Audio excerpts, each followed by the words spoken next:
Chapter 46, Arasaka Tower. Currently, Arya only had minimal modifications installed, 2 concealed arm rail emitters, along with small jets in her legs and hands for flight and burst movement. Sharon then looked at Ethan and said calmly, "I've also uploaded files on every guest you should know on your focus. That way when you meet someone you won't awkwardly act like you don't know who they are." Ethan nodded. "Thanks. I was worried you'd just hand me a thick book and a pen and tell me to read it all on the way." Sharon shook her head, amused. "If I did that you'd need a whole day just to finish it." Ethan gave a small nod. "Then let's go." They headed outside. The Phantom was already parked and waiting. Storm moved ahead and took the seat alongside drivers, while Ethan got into the back with Sharon and Arya. The guards silently closed the doors and the front car began to move.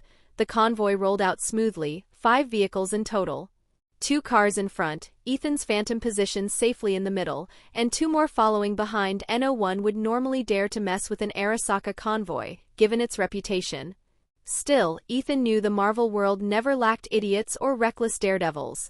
That was why he never traveled without security. The drive was quiet. Ethan leaned back in his seat, watching the city pass by through the tinted window. Sharon checked her tablet, reviewing schedules and last-minute details, while Arya sat calmly, hands folded, observing the surroundings calmly. The convoy moved through traffic without slowing. Signals turned green ahead of them automatically, roads subtly clearing as the lead vehicles passed. Soon the skyline changed. Arasaka Tower came into view. Even from a distance it dominated the city. The building rose higher than anything around it, sleek black and silver, its surface reflecting the sky like polished glass. It wasn't just tall, it was massive. A structure designed to project power, wealth, and absolute control. This was the same location that would have become a luxury presidential hotel in the future. One Fisk would have bought. Ethan had taken it first. And he hadn't just bought it, he had redesigned it from the ground up since it was only half finished when he bought it. Arasaka Tower was now the tallest building in the world. Every floor was built to Ethan's standards: reinforced structure, hidden security systems, internal defenses, and private research levels that didn't officially exist. The convoy slowed as they approached the entrance. Security was already in place. Armed personnel in tailored suits stood at attention. Scanners swept the vehicles silently as the gates opened. The cars rolled inside. Storm stepped out first, scanning the area on instinct. Ethan followed, adjusting his coat slightly. Sharon and Arya stepped out beside him. Cameras turned. People noticed. Conversations quieted as eyes were drawn toward the entrance. Ethan saw it immediately, or rather felt it as many flashes were poured on his face the moment he stepped out. He kept his cool look face as he greeted everyone. "Still annoying," he muttered under his breath. Sharon smiled faintly. "Try to look like you own the place." Ethan glanced up at the towering structure above them. "I do," he said flatly. They moved toward the entrance, the doors of Arasaka Tower opening wide to receive them. They entered the building. The moment the doors closed behind them, the noise outside faded away. The inside of Arasaka Tower was quiet, clean, and controlled. Soft lighting lined the walls and the floors reflected every step. They moved toward the private elevators. Security cleared the path without a word. The elevator doors slid open and the group stepped inside. Storm stood near the front, alert but relaxed. Sharon and Arya stood beside Ethan as the doors closed. The elevator rose smoothly. Numbers passed in silence. Then it stopped. The doors opened to the middle levels of the tower, the event floor. The change was immediate. Instead of steel and glass, the space opened into something completely different. It looked like a forest. Tall trees grew directly from the floor, their branches spreading overhead. Soft green light filtered through artificial skylights, giving the feeling of sunlight passing through leaves. Stone paths ran between the trees and small streams of water flowed quietly along the sides. It felt unreal, like stepping into another world in the middle of a skyscraper. This floor had been Ethan's idea, or rather something inspired by details he remembered from Cyberpunk 2077 game. When he first presented the concept, everyone had been completely stunned. They questioned whether something like this was even possible inside a skyscraper. In response, Ethan laid out the full technical plans and structural details without hesitation. After that, the room had gone silent. They looked at him as if wondering whether there was anything he couldn't do. In the end, the engineers scrapped their original designs for this floor entirely. They followed Ethan's vision instead, using his ideas as inspiration, not just for this level but for several other floors of the tower as well. The path curved gently through the trees, guiding guests deeper into the floor. As they walked, soft sounds followed them, the quiet flow of water, the faint rustle of leaves and low ambient music that blended naturally with the environment. Ahead, the space opened up. At the center of the floor stood a vast hall, its design seamless with the forest around it. Massive stone pillars rose upward like ancient trees, supporting a high ceiling that looked like open sky. Holographic light panels shifted slowly above, mimicking drifting clouds and changing with the time of day. Natural vines wrapped around the pillars, dotted with small glowing flowers that pulsed softly. The air was cool and fresh, filtered and circulated to feel like an outdoor breeze rather than recycled air. Glass platforms floated over shallow pools of water, reflecting light and movement. Guests crossed them easily, unaware of the advanced stabilizers hidden beneath the surface. Elegant tables were placed along the edges of the hall, carved from dark stone and polished wood. Soft golden lights hovered above them, giving just enough brightness without breaking the illusion. Chapter 47, Arasaka Annual Party. Ethan looked around at it all and smiled. Every board member wants to use this floor as the meeting room the first moment they see it, Sharon said. Even I want that, she added. There's no need to listen to them, Storm said simply. Ethan-sama created this floor for himself. He's already generous enough to let them enjoy it once a year. Sharon nodded. Yeah, that's true. Ethan had recreated the idea from the game, but he hadn't used it the same way. At first he had planned to. In the end he left it alone and kept it as his private floor. It was quiet here. Peaceful and beautiful when he wasn't king. This was where he came to relax. Ethan stepped forward into the open hall. The moment he did, the atmosphere changed, conversations slowed. Then stopped. One by one, people turned to look at him. Board members, executives, investors, every pair of eyes followed his movement. Some smiled politely. Some looked nervous. Others looked openly curious, but none of them stepped closer. They all knew better. Ethan felt it and sighed inwardly. As expected, he muttered. Sharon walked half a step behind him and sent the prepared speech to his focus. The text appeared in his vision, clean and organized. Ethan skimmed it once. That was enough. He stopped at the center of the hall. The lights adjusted slightly, focusing on him.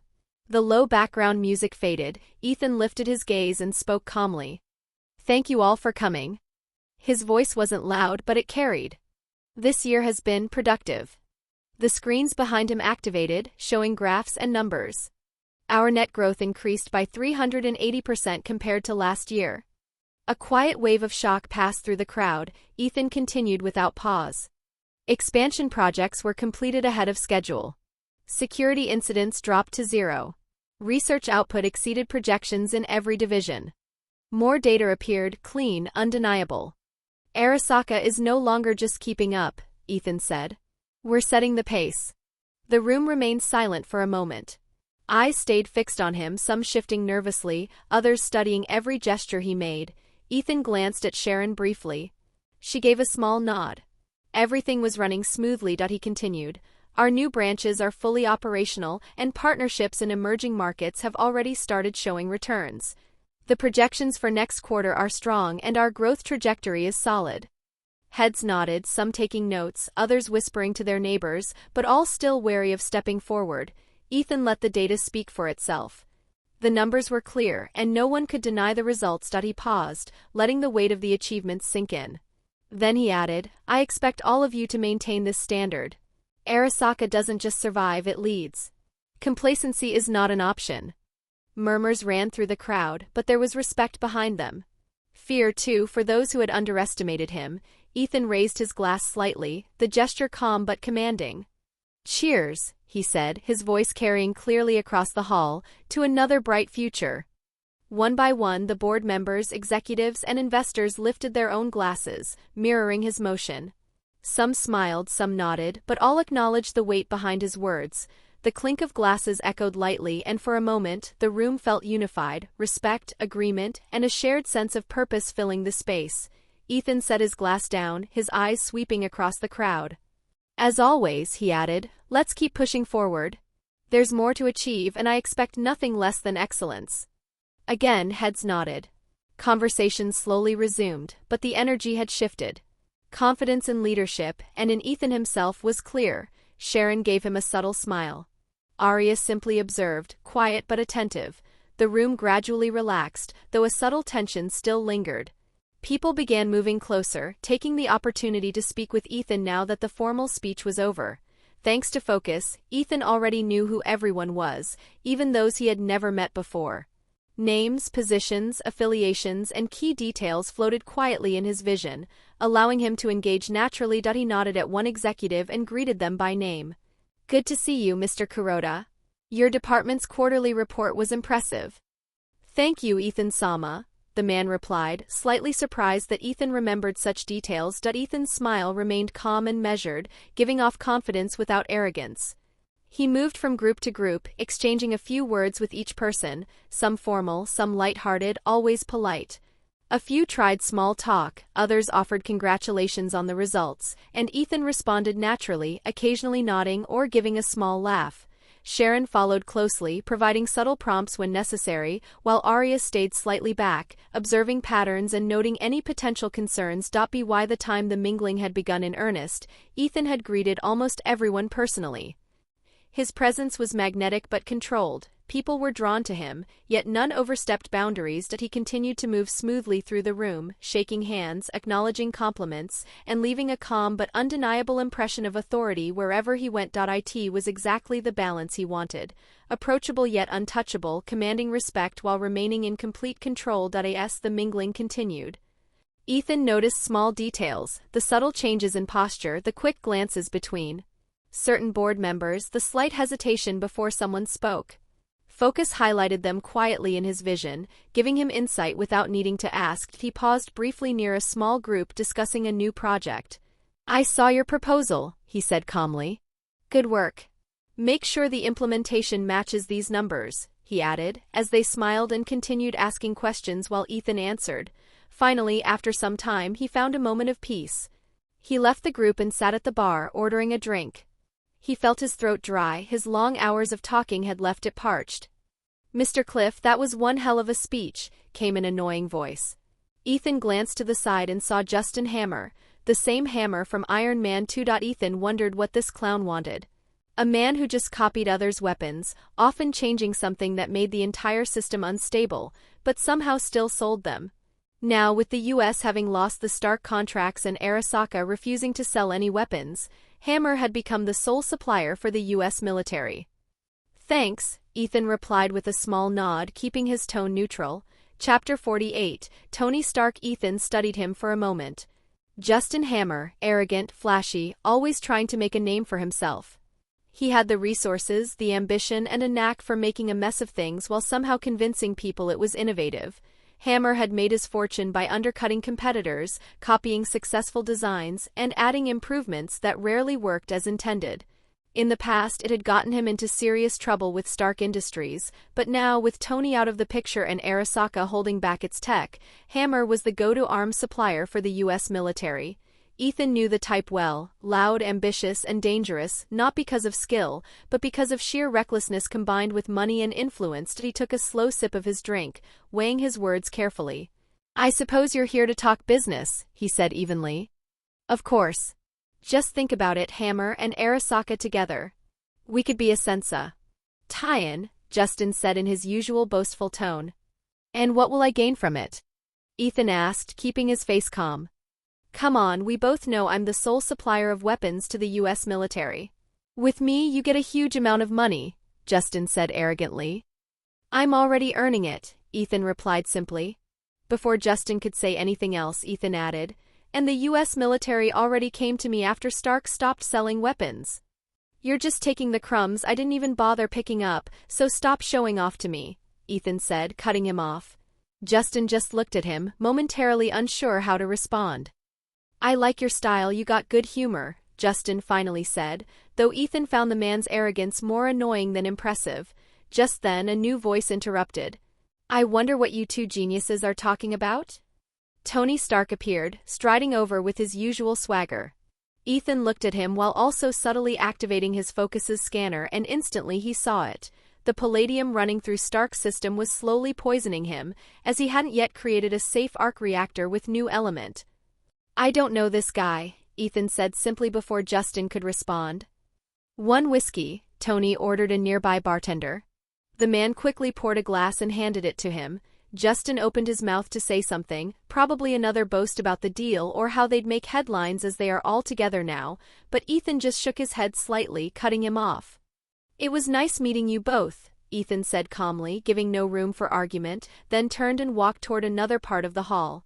Tony, standing near Justin's left, frowned and muttered, "I'd rather have a hot reporter with me right now," before moving off, leaving Justin standing there. Justin clenched his hand under the table, tight enough that veins showed, but he kept his face calm.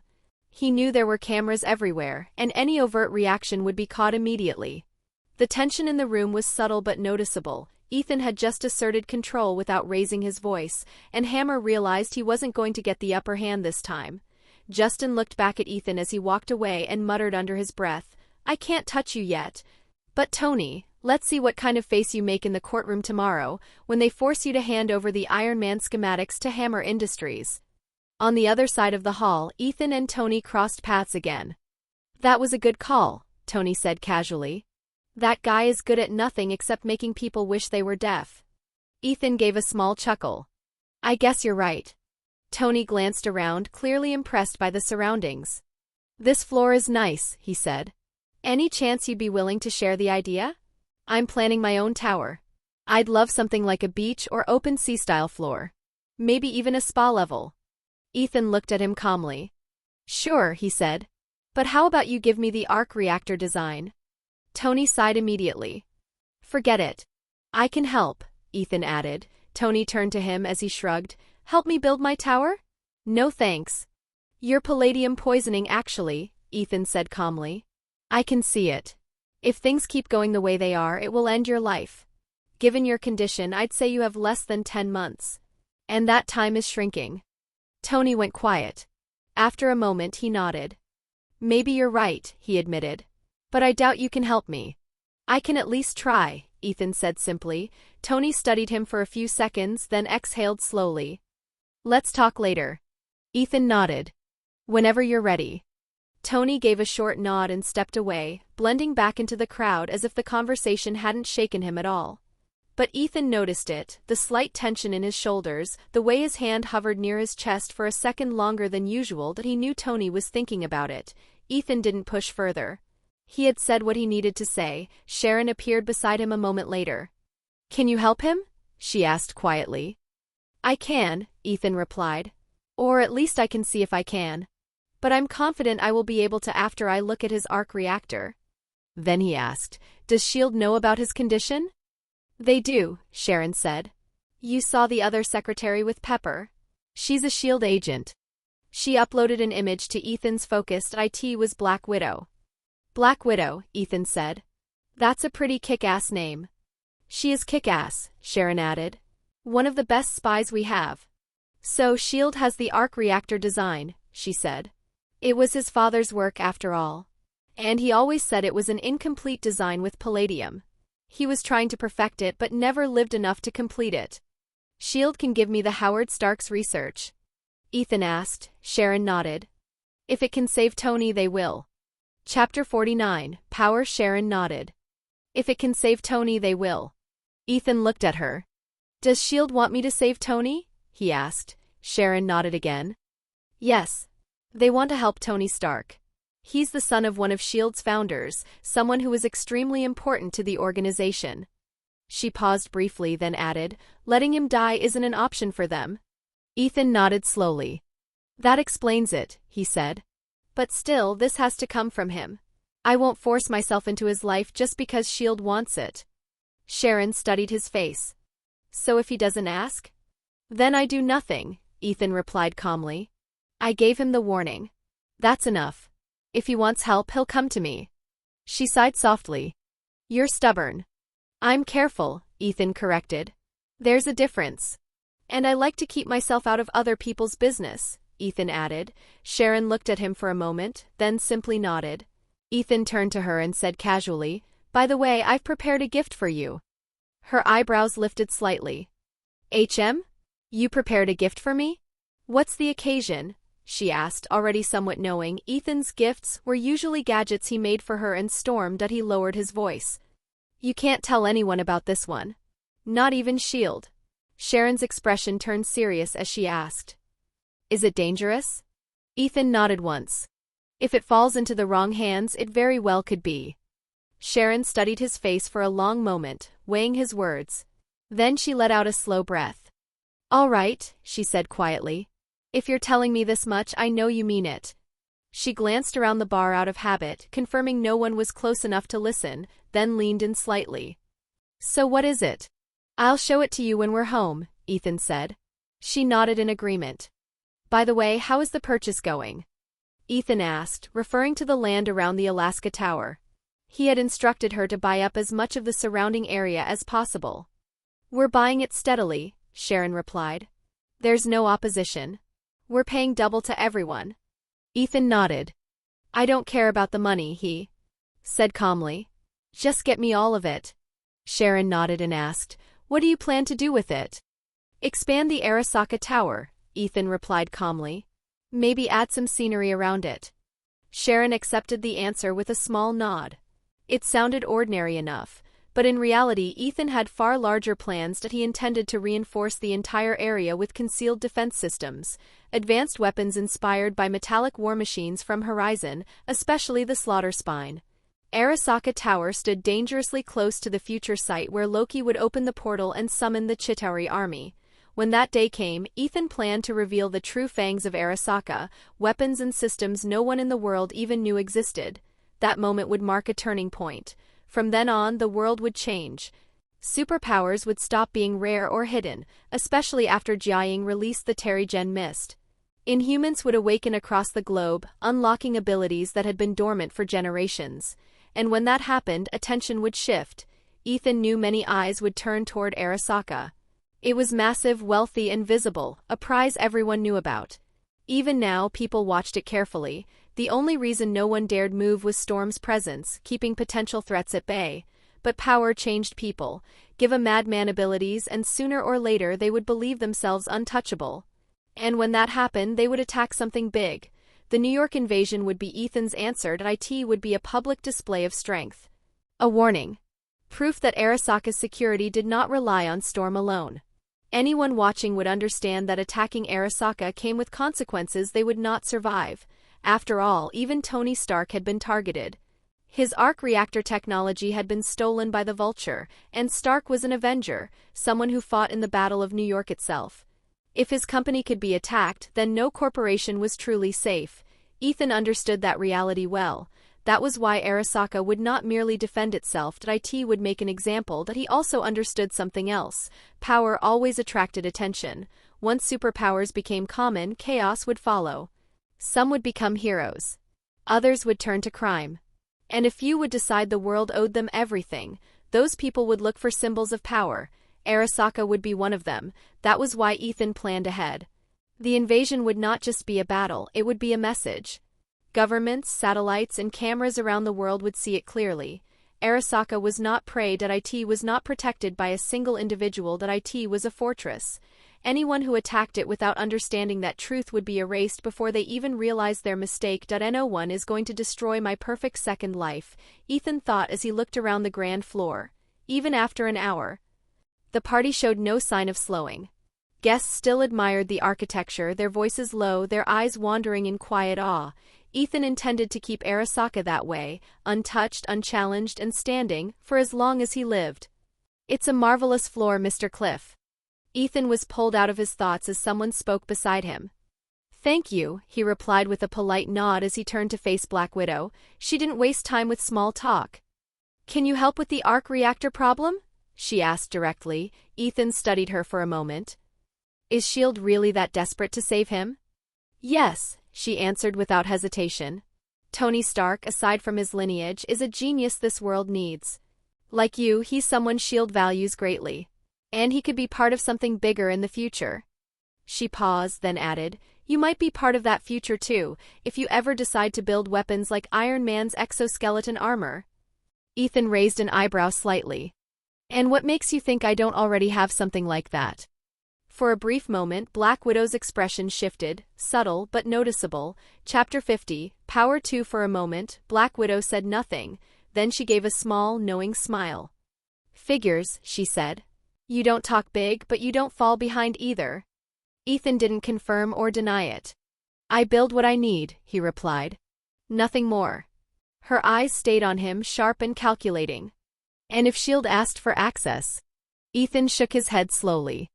Then the answer would be no. That made her chuckle quietly. I expected that. She leaned back slightly, her tone turning more serious. So let me be clear. We're not asking you to hand over anything. Not designs. Not suits.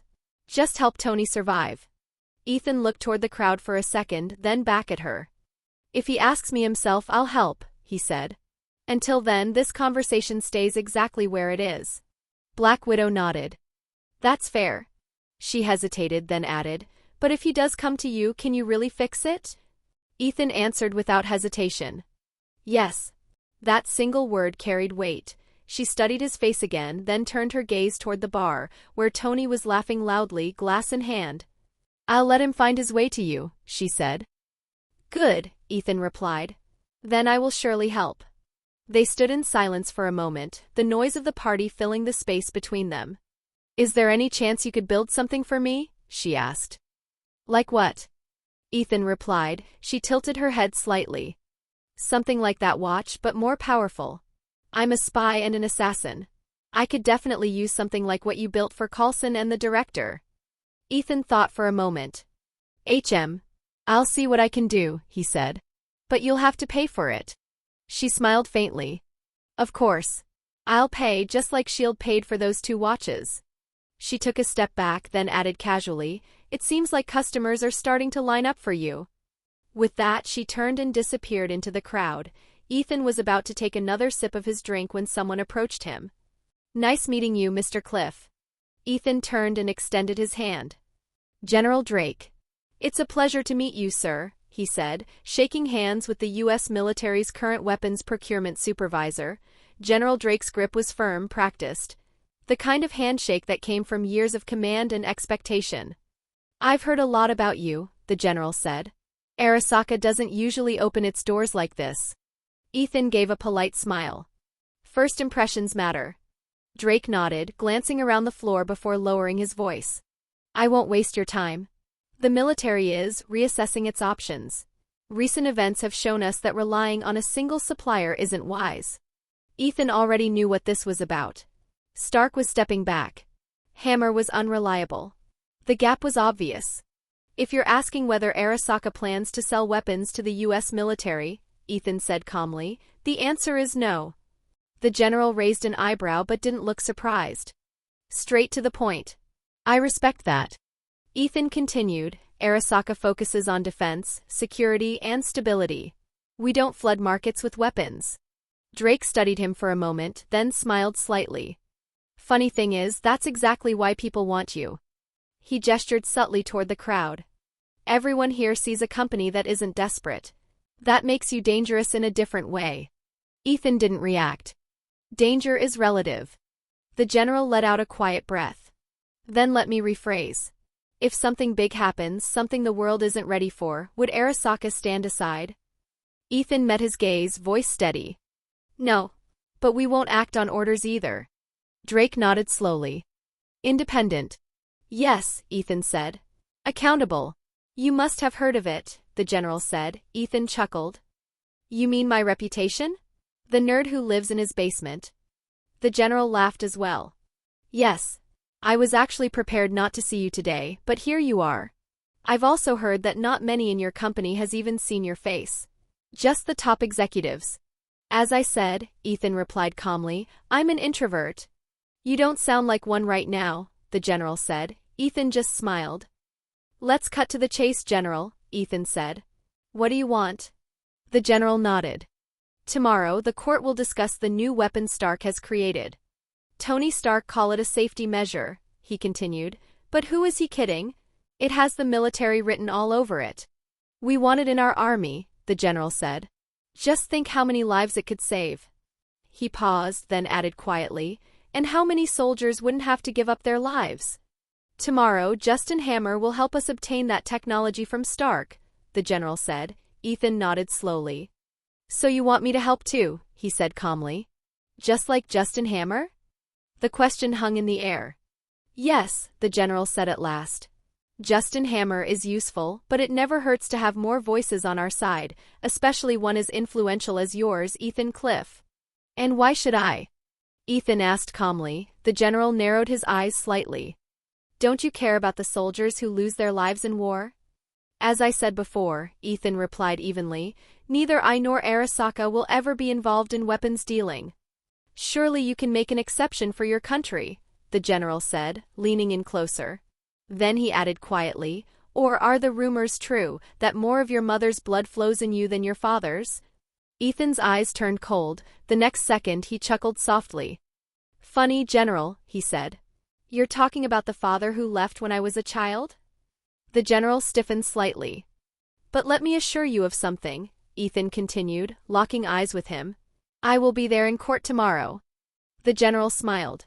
That's a wise decision. Ethan laughed. No, General, he said calmly. I'll be there on Stark's side. The smile slowly faded from the general's face. I'll make sure the U.S. government doesn't get that piece of technology, Ethan finished. And it will be all your fault, General, Ethan added as General Drake looked at him coldly. Chapter 51, Power 3. For a moment, neither of them spoke. General Drake's expression tightened, his earlier confidence fading, but he kept his expression calm. Pity for him, Ethan's focus easily saw his heartbeat spiking. You're making a dangerous choice, he said simply. Ethan didn't flinch. No, he replied. I'm stopping a bad one. Drake's eyes narrowed slightly, as if he was holding back a stronger reaction. You understand this will make enemies in places you don't want. Ethan shrugged once. I already have enemies. One more won't matter. The general breathed out slowly through his nose. You think this is about winning or losing a court argument, he said. It isn't. It's about influence. About what comes next. Ethan raised an eyebrow. And what comes next? Control, Drake answered. If Stark keeps that technology to himself, every other country will race to catch up. That kind of imbalance starts wars. Ethan didn't blink. And if the US gets it first, the world suddenly becomes peaceful. Drake didn't answer. That was the answer. Ethan set down his drink. You want to control the future. I just want to protect mine, he said. We're not the same. Drake stared at him for a long moment before nodding once. So that's how it is. That's how it's always been, Ethan replied. The general straightened his uniform and took a step back. When the time comes, he said, don't expect support. Ethan's tone stayed calm. I don't need support. I need freedom to make decisions. Besides, my Arasaka is way ahead that never in your dreams you can expect to support me. Drake paused halfway through turning away. You're protecting Stark today, he said. But what if his tech becomes a threat tomorrow? Ethan answered without hesitation. Then I'll deal with him too. The general finally looked away. Good luck, Mr. Cliff, he said, voice flat. I hope you understand what you're choosing. Ethan watched him walk into the crowd. I do, Ethan said under his breath. As the general left, Black Widow walked back to him. I guess the talk didn't go smooth? Did you really think it would go smooth? Ethan asked. No, that would have been too easy, she said. Ethan nodded. You're not going to ask how I eavesdropped on your conversation? She asked, taking another drink as she looked at him. You said you're a master spy. I guess they taught you lip reading, he said. She smiled. And here I thought you don't know much about spy stuff. Woman, I designed my cars after watching James Bond. What made you think I don't know about spies? Your reputation of being a closed basement nerd, she replied as Ethan didn't said anything much. So why are you acting as his secretary? Ethan asked. Unlike you, he has a knack for causing problems, she said. So in his case, it's to keep him in check. Ethan asked. She nodded. Yes. They talked a little longer about small things before she finally stepped back. It was good talking to you, Mr. Cliff. I hope we get the chance to work together in the future, she said. Ethan shook his head lightly. I'm more than happy with my current life, he replied. She only smiled at that, then disappeared into the crowd once more. Soon the party came to an end and people began to leave, some reluctantly, others already busy answering calls or messages that dragged them back to the real world. The music softened, conversations thinned, and the glitter of the evening slowly faded under the hall's dimming lights. Ethan walked toward the balcony, taking in the sight of the city through the glass walls, its light stretching endlessly like a field of stars that had fallen to earth. A quiet satisfaction washed over him. A perfect night. He thought he was just about to head home when he sensed an unfamiliar presence behind him. Assuming it was just another guest wanting a conversation, Ethan turned, only to find a black man in a formal suit, wearing tinted glasses. Even with the attempt at subtlety, Ethan instantly recognized him, Nick Fury, the father of his in this new life. "Quite the party tonight, Mr. Cliff," Fury said, extending his hand with a polite smile on his face. "Thank you," Ethan replied, shaking it, acting as though he had no idea who the man truly was to him. "Sorry I'm late," Fury said. Ethan shrugged lightly. "You're not just late. The party already ended." Fury gave a small nod. "I could tell. Even from the street, I saw people leaving while I was coming inside." They walked a few steps away from the doorway where staff were clearing up. "We haven't officially met before," Fury continued. "My name is Nicholas Fury. Or, as some prefer, Director Fury." Ethan raised an eyebrow politely. "Oh, Director of S.H.I.E.L.D.? I didn't know you were coming tonight." "I came to thank you for the watch you made," Fury said, touching the device on his wrist. "It's impressive." "Don't mention it," Ethan replied calmly. "I've already been paid." Fury gave a quiet hum of acknowledgement. They sat down nearby, each lost in different thoughts as the last echoes of the party faded around them. "Should I tell him he's my son?" Fury wondered. His mother never wanted that. "The least I can do is honor her wish." Ethan glanced toward him briefly, expression unreadable. "That I wonder when he'll tell me he's my father." Fury broke the silence first. "So," he said, adjusting his glasses slightly, "I heard you'll be at the court tomorrow." Ethan didn't look at him directly. "I will. For Stark?" Fury asked. Even though he already knew the answer, Ethan exhaled slowly. "Someone has to keep him alive long enough to fix his problems himself." A faint hint of amusement tugged at Fury's lips. "That's one way to put it." They watched a cleaning crew roll away the last tables, only the faint echo of soft music lingered in the air. Fury leaned back looking at him. "I can't tell you how to run your company.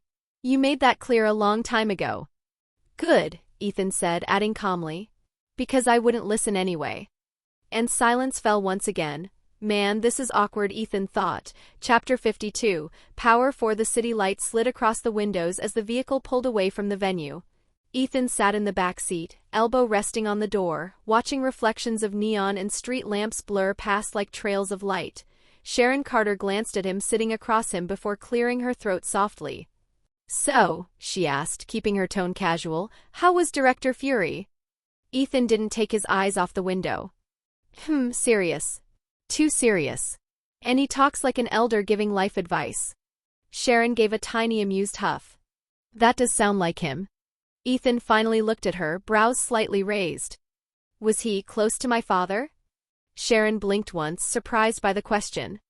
"Why do you ask?" Ethan shrugged, gaze drifting back to the window. "It felt like he cared too much, more than someone who just wanted to thank me for a watch." Sharon fell silent for a moment before answering.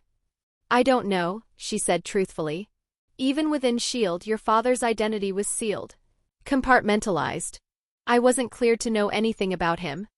Ethan turned his head slightly, studying her expression, trying to read past the words to see whether she was hiding something. But Sharon's face remained calm and steady, her eyes focused on her laptop.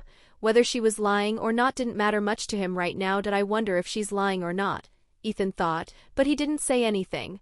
It wasn't necessary, he already knew Fury's identity after all. Sharon broke the silence a moment later.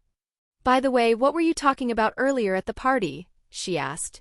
Ethan turned his head slightly, brows lifting. He looked at her, genuinely confused for a moment. "The gift you mentioned," she clarified. "You said something about giving me a gift." "Ah." Ethan nodded slowly.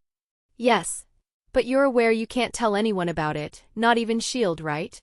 Sharon didn't hesitate. "I'm ready to keep it a secret. If you say something is dangerous, then it's definitely super dangerous." I won't breathe a word. Ethan studied her expression, then gave a small approving nod. Soon after, they arrived home. Ethan headed straight to his room to change into something comfortable. A few minutes later he stepped out wearing a loose black shirt and pajama pants, relaxed, almost domestic, while Sharon returned dressed in her training suit, clearly prepared for whatever came next. Sharon tied her hair back and walked toward Ethan when she saw him near the stairs. "Basement?" she asked. Ethan didn't reply. He just started walking down. Sharon followed, quiet and focused. When he opened the basement door, she expected the normal setup she had seen before: storage, tools, equipment. But when the lights came on, she froze for a moment. The room looked different. Most of the shelves and gear had been moved to the sides and the center area was cleared. Reinforced floor plating covered the ground, and in the middle stood a large cylindrical device with faint blue lights running through it. It looked advanced, far beyond anything she'd seen in a normal lab. She didn't know what it was, but she instantly understood it was serious and potentially dangerous. "I guess this is the dangerous thing you mentioned?" Sharon asked as she walked closer, looking over the pod-like device. Ethan kept his focus on the controls. Let's just say I wanted superpowers. So I built this. This is the gift you were talking about? This can give me superpowers?" she asked, her voice a mix of doubt and curiosity. "Wait, don't tell me this is a super soldier serum chamber?" she added, now studying the pod with more interest. Ethan chuckled, noticing how openly excited she looked for the first time. "No, not exactly. In my version of a super soldier," he said, "their bodies are infused with elemental power." Sharon raised an eyebrow. "You mean like fire, lightning, that kind of element?" "Something like that," Ethan replied. "And you know what vibranium can do, right?" Sharon nodded. "Absorb kinetic energy. Release it. Hard to destroy." "Right. I'm going to give you something similar," Ethan said. "Not metal in your body, but properties close to vibranium.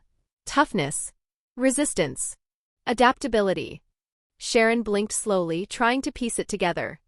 "I don't fully understand, but it sounds powerful."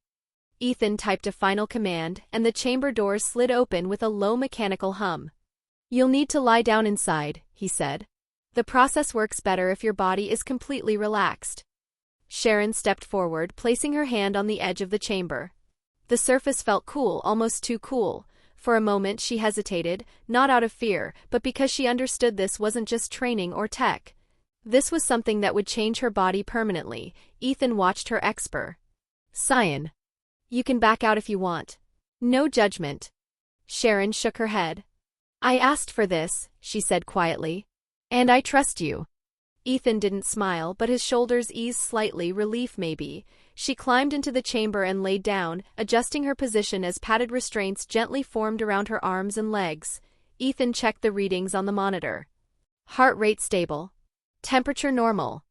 He glanced at her through the transparent cover. "Last chance, Sharon."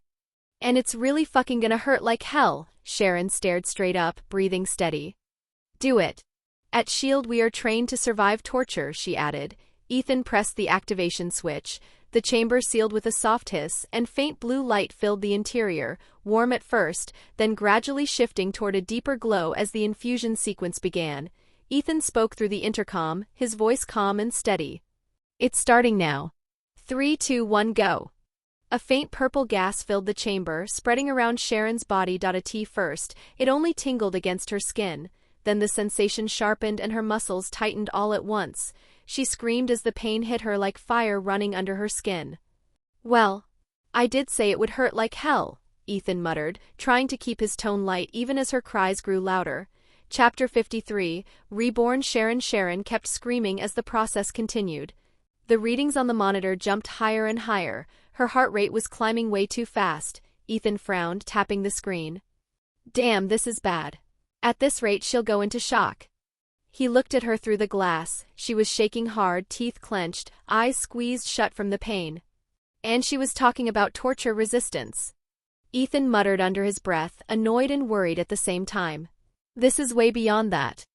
He quickly grabbed a syringe and connected it to the chamber's injection port. "Sedative going in," he said to himself as he pressed the plunger. After a few seconds, Sharon's screaming slowly weakened. Her breathing was still rough, but her body stopped thrashing as the sedative kicked in. Her heart rate began dropping to safer levels, though she was still clearly in pain. Ethan let out a small sigh of relief. "Well, I should stop using Storm as benchmark from now on," he said quietly, watching the levels balance out. "But mixing sedatives with the vibranium particle cellular infusion might create some side effects." He leaned back slightly, eyes still fixed on the monitors. "I just hope it's nothing extreme," he muttered. Still better than her dying on the table. The chamber continued to run, the purple gas cycling in controlled waves while energy readings slowly rose. Sharon's hand twitched once, but she didn't wake up. Her body was finally handling the process without collapsing. Ethan stayed right in front of the chamber, watching every number, every graph, ready to intervene again if needed. Fortunately, nothing else went wrong after that. The infusion kept running smoothly and Sharon stayed unconscious but stable. Time passed slowly. After about another hour, the machine beeped and the process stopped on its own. The chamber released the pressure and the door slowly opened with a soft click. Ethan stood up straight, ready to check her condition, but he froze for a second when he saw her. Sharon lay there completely still, breathing shallow but steady. She looked different, really different. Her hair, which had always been blonde, was now a light purple color. Not bright, not flashy, more of a soft lavender shade. Her skin tone hadn't changed much, but her body seemed a bit more defined, like her muscles had tightened and her build had become slightly leaner and athletic without losing shape. Ethan blinked in surprise. "Okay, so the side effects are more cosmetic than I expected," he muttered. Sharon slowly opened her eyes, blinking a few times as if her vision needed adjusting. When her gaze focused, Ethan noticed it immediately. Her eyes now had a light purple tint matching her hair. She looked confused and sleepy, turning her head slightly toward him. "Ethan?" she said, her voice hoarse and tired. Ethan let out a breath he didn't realize he was holding and nodded. "Yeah, I'm here." Sharon tried to raise a hand to her forehead, moving slowly as if her body felt heavy. Ethan reached out and helped her sit up a little. "Well, there are some side effects from the superpower infusion," Ethan said. "But I think you'll like them." Sharon stood up carefully, still adjusting to how her body felt.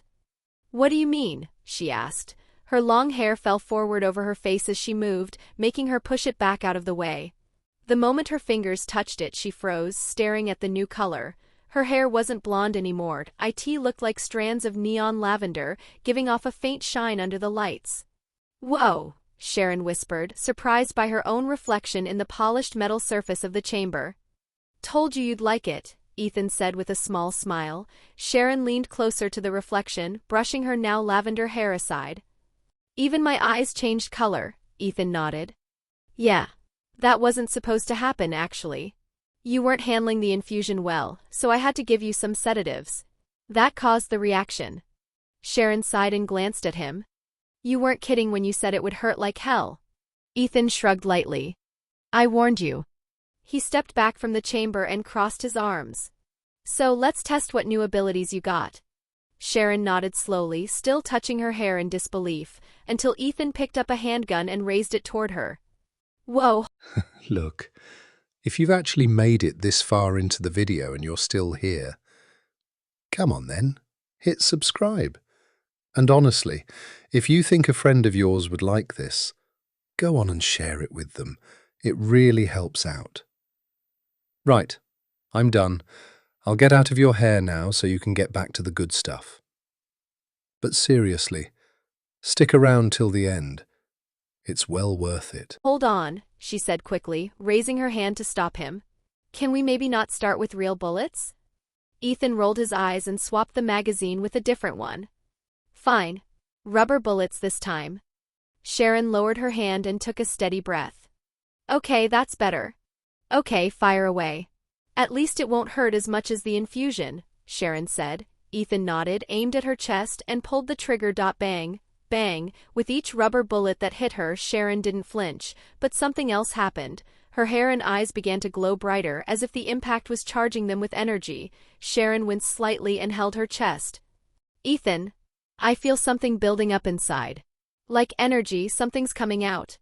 Before Ethan could react, Sharon's eyes widened. "What is this?" she said, but suddenly two beams shot out from her eyes. Ethan barely had time to duck. Two bright purple energy beams shot out from her eyes for about 2 seconds, slamming into the reinforced wall and leaving scorched marks before fading. When it stopped, her eyes and hair slowly returned to their normal lavender glow, the normal glow before she gained the energy from absorbing the rubber bullet's kinetic force. Sharon blinked, looking stunned as she touched her eyes in disbelief. Did I just shoot lasers from my eyes? Ethan stared at the damaged wall, equally shocked. Well, that's another side effect I didn't see coming, he muttered. In theory, you should have gained something similar to vibranium-like durability, energy absorption, and controlled release, but this is completely different. Well, not totally different, since you are absorbing and releasing energy, he added. Just not in the way it was supposed to work. Chapter 54, Enhanced. Sharon lowered her hands slowly, still breathing a little fast. So I can absorb energy and shoot it back through my eyes, she said, trying to wrap her head around it. Looks like it, Ethan replied. He put the gun in the drawer and walked closer, keeping a cautious distance just in case. But we need to figure out how much you can store, and what sets it off. Sharon nodded, rubbing her arms as if trying to feel the energy under her skin. I didn't even decide to shoot. It just happened. The moment it built up too much, it came out on its own. Ethan frowned. That's not great. If you can't control the output, you could fire beams in the middle of a conversation. Or while sleeping. Sharon's eyes widened. Okay, now I'm scared. I don't want to wake up and blast a hole in my apartment. Ethan pointed at her eyes. We'll need to train you to control the release. Maybe focus on holding back the energy instead of letting it pile up. Sharon looked down at her hands, clenching them into fists. So I need to learn how to not explode. Pretty much, Ethan said with a shrug. Think of it like pressure. Build it up, hold it, release only when you want. But right now you're more like a shaken soda can with no lid. Sharon groaned. Great. I always wanted to be a living soda can. Ethan chuckled slightly, then turned serious again. Let's test something else. Try jumping. Jumping? Sharon raised an eyebrow. Why? If the energy strengthened your muscles, your physical abilities might be higher too. And we need to know your limits before you break something by accident. Sharon rolled her shoulders, took a breath, then jumped straight up. The first jump sent her almost to the ceiling, way higher than she expected. She landed awkwardly and had to take 2 steps back to keep her balance. Okay, she said slowly. That's definitely not normal. Ethan wrote a note on a tablet. Enhanced strength confirmed. Maybe speed too. Sharon glanced at the damaged wall again, then at Ethan. So what now? Training montage? Tests? A whole list of powers. Ethan nodded once. All of that. But first, food and rest. You burned a lot of energy today. Sharon let out a tired sigh of relief. Finally something I can agree with. Ethan gave a half smile. And after you eat, we start checking what else you can do. Carefully. Sharon groaned again, but it turned into a small laugh. As long as it doesn't involve more lasers coming out of my face without warning. That's definitely something we don't want, Ethan replied. He told her to go rest, but not before collecting her blood samples. Go. In the meantime, I'll check if you need any stabilizers, he said as she nodded and walked off. After Sharon left, Ethan placed her blood sample into the analyzer machine. A few minutes passed before the results finally came out. The cells are fully stabilized. Good, no secondary reactions, Ethan muttered, relieved as he reviewed the data. He ran a few more tests just to be sure, and everything came back clear. Sharon was perfectly healthy, just enhanced. Thankfully it was nothing extreme, he said under his breath. He leaned back and glanced at the reinforced walls, remembering the earlier blast. I need more detailed data to understand exactly what she can do now. He walked over to his workstation and opened the CCTV footage. Unlike regular cameras, his were equipped with advanced scanners. The footage displayed layered data of the energy beams she released. The energy beams vibrated the molecules of the wall, so it's actually a vibration-based energy beam. Ethan looked at the data. As it travels through any medium, it supercharges the molecules in its path. In this case, it overvibrates the air, generating friction and heat, which then causes combustion, and that's what scorched the surface. Ethan nodded at the readout. He switched to another scan that tracked Sharon's energy intake and release. She absorbs kinetic energy, stores it, and her hair acts like a capacitor. Then her eyes release it as a focused beam. He leaned back in his chair, processing the results. Her power is actually pretty good, though potentially dangerous given how unstable it is right now. Ethan saved the data and started typing notes into his personal research log. He paused for a moment and stared at the screen. If she releases that energy without meaning to, someone could get seriously hurt, he said quietly. I need to build a safety limiter, or at least something that helps her control output. He rubbed his eyes, stretched, and stood up. There was still work to do. First, he checked the medical readouts again. Everything remained stable. No signs of cell decay, no abnormal mutations, no unusual brainwave spikes. Her enhanced DNA looked consistent. Good. At least her system won't collapse on itself, he said with a small nod. Ethan closed the lab for the night and went toward the small break room with his tablet in hand, still reading data. Maybe I can build her something like what that Cyclops mutant guy has, the shades that help him control his laser-type powers, he muttered. Though I need accurate readings first. He placed the tablet aside and let the data process on its own while he worked. Sharon slept in the break room the whole time, her breathing normal and her body less strained than before. After about an hour, Sharon returned to the lab, looking more awake. Ethan looked up from his work and when she opened the door he asked, "So, how are you feeling now?" "Much better now," she replied. Ethan nodded. "Okay then, let's run some tests on your body." He attached several sensor wires to her arms, back, and legs to monitor her vitals. Once everything was connected, he pointed toward the treadmill. "All right, start with a light jog," he said. "I'll monitor how your body reacts under physical activity." Chapter 55, Enhance Sharon 2. Sharon stepped onto the treadmill, rolled her shoulders once and began jogging at a steady pace. Ethan watched the monitors closely. Heart rate, muscle output, energy fluctuation, oxygen levels, everything looked normal at first. Breathing steady, heart rate elevated but within expected range, he noted aloud. Muscle efficiency slightly higher than baseline. Good. After a minute, he slowly increased the speed. Sharon didn't complain. In fact, she didn't even sound winded. Her breathing stayed calm, controlled. She pushed her hair back once and kept going without slowing. Ethan raised an eyebrow. "Not tired yet?" Sharon shook her head while running. "Nope. Feels like my stamina got a boost." "Looks like it," Ethan said, tapping a screen. "Your muscles are using less energy to do the same work as before. Efficiency is up by at least 20%. He increased the speed again, pushing her into a faster run. Sharon's steps became louder, more forceful. Each footfall made the treadmill platform vibrate slightly. The scanner readings shifted, energy absorption detected. Ethan squinted at the data. "Huh. You're absorbing some of the impact force from your own movements. It's not a lot, but enough to charge you slowly." Sharon slowed down just a little, glancing at him. "So I'm basically charging myself by running?" "Kind of," Ethan said. "You're absorbing a small amount of kinetic energy every time you hit the ground. It's nowhere near enough to fire lasers again." Before he finished, Sharon's hair faintly brightened for a moment, just a quick pulse of light, then dimmed. Ethan blinked. "Okay. Maybe just enough to make your hair glow." Sharon groaned. "Oh great. I'm a walking glow stick now." Ethan shrugged, writing notes on his tablet. "Look on the bright side, literally. At least now we know running charges you slowly. That means light activity won't trigger your beams, but heavy impact might." Sharon stopped the treadmill and stepped off, wiping her forehead though she wasn't sweaty. "So what's next?" she asked. Ethan tapped his tablet once, looking up at her with a thoughtful expression. "Strength test," he said. "Let's see how strong you've become." Sharon flexed her fingers, smirked a little and nodded. "All right. Bring it on." Ethan walked her over to the strength testing area.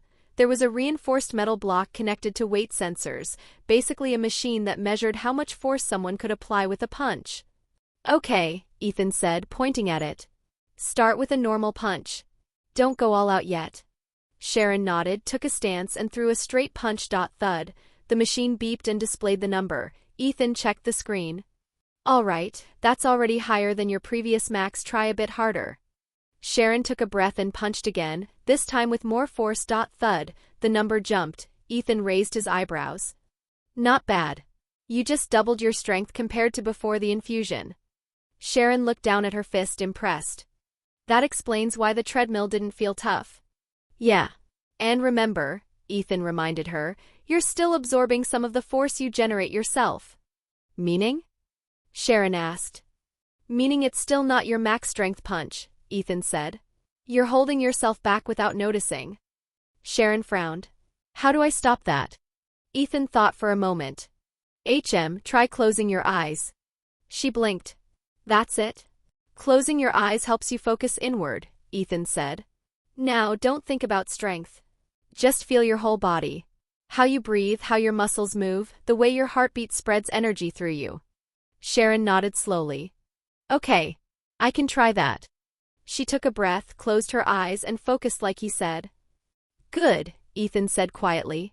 Keep feeling it and now punch. Don't rush, just let your body move. Sharon stepped forward and punched the reinforced block. Thud.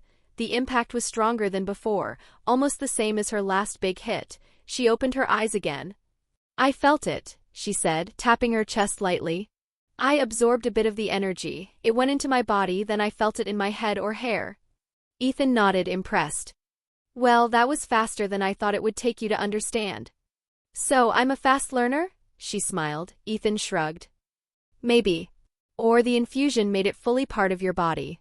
It's like knowing how one of your own limbs moves. Once you focus on it, you begin to understand how to use it. Sharon scoffed lightly. You're just jealous I'm a fast learner. Ethan looked at her for a second, wondering silently, did the infusion also affect her personality? He didn't say the thought out loud. All right then, he continued. Now that you understand how it works, this time try adding the force to your fist while punching. Channel it from your hair, which is your storage unit, now to your fist. Sharon nodded. She closed her eyes, exhaled, then opened them with focus. She pulled her fist back and punched the reinforced block. This time, as her fist shot forward, a faint purple glow flickered around her knuckles. So brief it was barely more than a spark. A sharp boom echoed through the lab as her punch collided with the reinforced block. The block didn't move at first. Then a deep dent sank inward. Nearly 3 times deeper than the mark she'd left before. Sharon staggered a half step back, eyes wide, her hair shifting slightly as if something inside it had just settled. Ethan stared at the impact, eyebrows slowly rising. So you can channel it into your fist too, Ethan said, nodding as he rubbed his chin. I think that earlier eye blast happened because you overloaded yourself. Either the energy needed a release point, or you just lost control for a moment. Sharon tilted her head. So, you want to overload me again now? Kinda, Ethan replied with a nod. I want to see what happens if you try to control it while overloaded. Plus, I also need to figure out your limit before you overload. She nodded back slowly. All right. Just tell me what to do. Nothing complicated, Ethan said. I'll shoot at you again and you absorb the energy, but this time try to control it. Okay. Sharon nodded, rolling her shoulders once. All right. I'm ready. Chapter 56. Enhanced. Sharon 3. Ethan went to the side cabinet and took out the modified gun loaded with rubber bullets. He checked the safety once, then stepped back to give them both some space. Same rule as before, Ethan said. Don't try to blast anything. Just absorb it and hold it.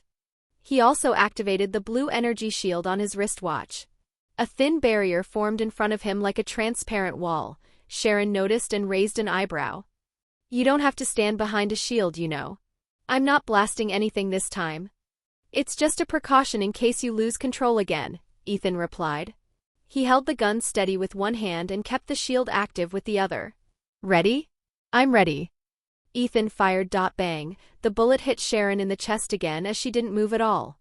Her hair glowed faint purple for a moment as the kinetic energy was absorbed into her body. Ethan checked his tablet quickly. Good. No release. No leakage. He fired again. Bang. Bang. Bang. Bang. With each shot, her hair brightened a little, then settled. The bullets bounced off her body and dropped to the floor after losing all their force. Sharon stayed completely still, breathing steady. After the 6th shot, she lifted her hand slightly. Okay. Stop for a moment. I think I'm close to overloaded. Ethan lowered the gun. Tell me when you're ready again. Sharon nodded, closed her eyes and took a slow, deep breath. Her hair dimmed just a bit as she stabilized the energy inside her body. All right.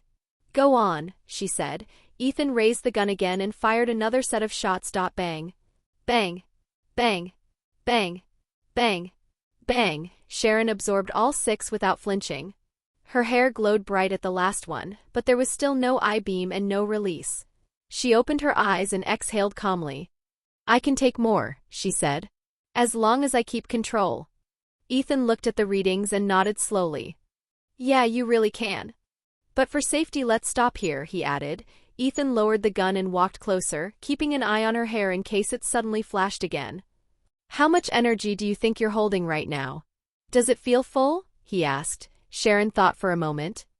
A lot. My chest feels warm, like there's pressure inside. Not painful, just full. Ethan nodded. That matches the readings. You're close to the point where your body will force a release if you add more. Sharon looked at her hands, opening and closing her fists. So the next step is learning how to release it without losing control, right? Exactly, Ethan said. You need to let some of the energy out, but not all of it at once. Like opening a valve slowly instead of blowing up a tank. Sharon raised an eyebrow. You could have just said don't explode. Ethan sighed. I'm trying to sound smart here. Sharon smirked but nodded. All right. How do I release it? Ethan pointed to the reinforced block she used earlier for punching. Try hitting that again, but this time push a little of the stored energy into your fist. Not everything, just enough to lower the pressure. Sharon took a breath and walked over to the block. Her hair continued to glow from the stored energy. Remember, Ethan said, standing a few meters back, shield still ready. Slow release. You decide the amount, though keep it as small as possible, he added. Sharon set her stance, focused, and pulled her fist back. For a moment, her hair brightened just a little, like a warning light. Then she punched. Thud. The sound was louder than her normal punch, but not as explosive as before. The block dented again, but only halfway as deep as last time. Her hair dimmed slightly, barely noticeable. Sharon looked at her hand. I moved the energy in my fist just like last time, but this time just a part of it. Ethan checked the tablet readings and smiled a little. That was perfect. Sharon looked at him. So now what? More practice. Ethan nodded. Yeah. We'll work on smaller releases until you can control it more on instinct. Once that becomes natural, we'll test your movement while charged. Sharon glanced at the wall clock and her eyes widened. Yeah, but let's go to sleep for now. You have court tomorrow, remember? It's already 2 a.m. Ethan followed her gaze and blinked. Damn. I didn't even notice the time. She stretched her arms and said. Also, let's empty me. After all, we don't know if we can keep the energy inside me safely. And I doubt you want me walking around with glowing purple hair all the time. Ethan chuckled. Yeah, fair point. Sharon tilted her head. So, how do I release all this energy safely? By punching? Through your eyes, Ethan answered. Laser eye style. That way I can also check if using your eyes gets any damage or strain while using the laser eyes, though the chances of that is low. Sharon nodded slowly. Okay. I think I can do that. I can easily guide it my eyes easily. Ethan guided her into another testing room, larger, reinforced walls, high ceiling.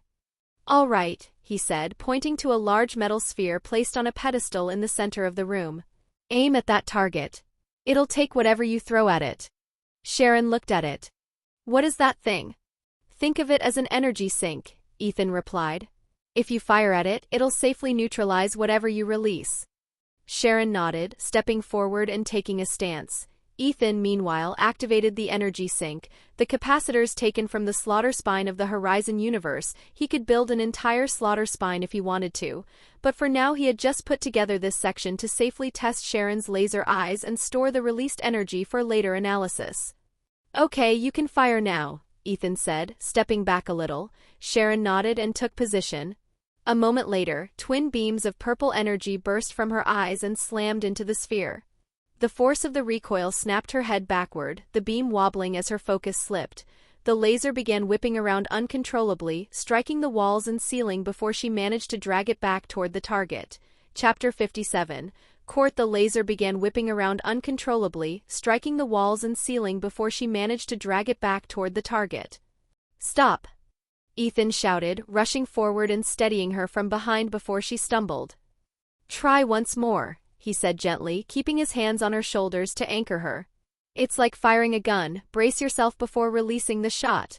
I can't stop it, Sharon hissed, forcing her body into balance with Ethan's help, the beam still shaking with excess power. All right, then just release it all into the sphere, he said. She gritted her teeth and redirected the unstable beam toward the target. After a few seconds, the last of the energy poured out and the light finally faded. Phew, Sharon exhaled, shoulders dropping as the strain disappeared. That was intense. Ethan let go of her shoulders and stepped around to face her. That was better, he said. You held the beam longer this time. Sharon wiped the sweat from her forehead. Yeah, but I still can't control the direction well. My head moves too much when it fires. That's normal for now, Ethan replied. Your body isn't used to the recoil. We'll work on neck and upper back control later. She nodded, breathing steady again. So, how much energy did that thing store? She asked, pointing at the sphere. Ethan checked his tablet and raised an eyebrow.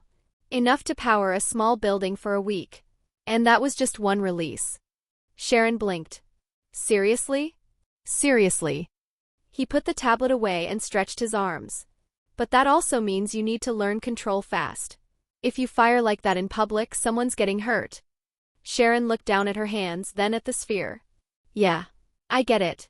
Ethan gave her a small nod. We'll train again tomorrow after court. For now, get some rest. Your eyes need a break. She rubbed her eyes gently. They feel warm, not painful, just tired. Good. That means no damage, Ethan said. Go wash up and sleep. I'll shut this place down. Sharon started walking toward the exit, then paused and looked back at him. By the way, should I dye my hair? I doubt I can hide it like this now, she asked, brushing a strand of purple hair behind her ear. They are no longer glowing now that she have released all her stored energy. Ethan looked at her and nodded SL. Owly. Yeah, we'll need a cover story. Let's say I was working on my plasma gun and accidentally did this to you. He added quietly, and don't mention the infusion chamber. So I'll say you were working on your plasma gun, it went haywire, and that's how I got these powers. Sharon repeated. Ethan nodded. Exactly. And I already have a plasma gun to back up the story. He opened a drawer in the side cabinet and pulled out a compact device. He aimed it at the energy sphere and fired. A burst of purple plasma shot out and was absorbed instantly. Sharon nodded, satisfied. Yeah, with that gun, the story sounds a lot more believable. If anyone asks, stick to that line. And I'll show them the gun to prove it, Ethan said as she nodded once more and headed toward the door. Fortunately, slaughter spine plasma is naturally purple, Ethan muttered under his breath as Sharon left. He put the plasma gun, built from slaughter spine tech, back into the drawer, closed it, yawned once, and finally went to bed as well. Next morning Ethan woke up early, washed up, and got ready for court. When he went to the dining room for breakfast, he saw Sharon already there. He nodded at her and sat down on the chair. I already prepared the documents that say you're speaking on Tony's behalf, Sharon told him. Ethan nodded as a maid placed his breakfast on the table. He began eating. Storm joined them soon after and started eating as well. Arya stood nearby, looking over some documents for Sharon. Being an android, she didn't need to eat, so she simply waited while the others finished. After everyone was done, they headed out. They reached the courthouse as the last group to arrive, but still on time. Almost everyone was already seated, except for the main senator in charge of the hearing, who walked in 5 minutes later. A staff member guided them to their seats. Ethan sat beside Sharon, with Storm and Arya sitting just behind them. The room slowly quieted down as the senator took his place at the center. He adjusted his glasses and looked around the courtroom. All right, he said in a firm voice. Let's begin. Today we are discussing the issue of Stark technology. He glanced toward Tony Stark, who was seated in the front row with his lawyers. The Iron Man technology, as Mr. Stark refers to it, the senator continued, tapping his pen lightly against the desk. We will review whether such technology should remain in a single person's hands or be made available to the U.S. military. The senator gestured toward the front. Mr. Hammer, you will present first. Your argument is in favor of releasing the technology to the U.S. military. Justin Hammer rose, adjusting his suit. Yes, Senator. Stark's technology is revolutionary. Keeping it in one individual's hands is risky. With proper oversight, the military could use it to protect the nation and prevent future threats. Actually, we do not doubt that Mr. Stark will use his technology responsibly, but can we be certain of that? He added, looking toward the senator and nodding confidently. Hammer Tech has the resources to ensure this is done safely and efficiently, Justin continued. We can mass-produce the suits and equip the U.S. military, aiding in keeping our nation safe and prosperous. That's a good mindset, Mr. Hammer, the senator said, nodding. The senator then turned slightly. Mr. Ethan Cliff, Miss Sharon Carter, you will present your position on why such technology should not be released to the U.S. military and remain under the control of a single individual. Chapter 58, Court 2. Ethan glanced at Sharon, giving her a small nod. She straightened her posture and stood up, looking calm but confident. The courtroom quieted as all eyes turned to her. Even Tony Stark, seated at the front with his lawyers, looked her way, giving a subtle nod of encouragement. Sharon cleared her throat. Senator, honorable members of the court, we are not questioning the capability of the U.S. military or the integrity of Mr. Hammer. But the Iron Man technology is not just any weapon, it's an advanced, highly dangerous system designed for a single operator. Releasing it to the military introduces risks that cannot be fully controlled. She paused, glancing at Ethan, who gave her a reassuring nod. Mr. Stark has proven his responsibility time and again. The suit's operation depends on an individual's judgment and skill. Mass production and distribution, even with oversight, increases the chance of accidents, misuse, or catastrophic errors. Sharon looked around the room, her voice firm. Keeping the technology under one person's control, Tony Stark, ensures that even if it were used with malicious intent, we would only have to worry about one man in the suit. Rather than an entire army of them, she added. I clearly don't plan to do that, Tony interjected. You'll get your chance, Mr. Stark, the senator replied before turning to Sharon. Ms. Carter, are you suggesting the U.S. Army would misuse this technology? I'm saying, what happens if it leaks from the U.S. military? She answered calmly. No, it can't leak, Justin Hammer cut in immediately. Everything would be manufactured under Hammer Industries. We have top-notch security, he added confidently, almost rehearsed. Sharon arched a brow. Right. And what was that top-notch security doing when your prototype armor malfunctioned during your own demonstration, turning half the test range into chaos? Justin blinked. What are you talking about? He asked, feigning confusion. This, Sharon replied, tapping her tablet. The monitors in the courtroom flickered on, then began playing footage from Hammer Industries, prototype armored suits twisting unnaturally, servos locking at odd angles before the units suddenly opened fire in random directions. Engineers in the video could be seen diving for cover as alarms blared. That pilot is alive. Justin snapped, yanking out the cables connected to the courtroom display. The screen went black. He straightened his tie, muttering, the situation was completely under control. We already have evidence that others can and will try to replicate this technology, she said, ignoring the clown Justin. And let's not forget the risk of theft, sabotage, or black market distribution. Once the design is out of Stark's hands and passed around defense contractors, it becomes harder and harder to control who gets access, and where it ends up.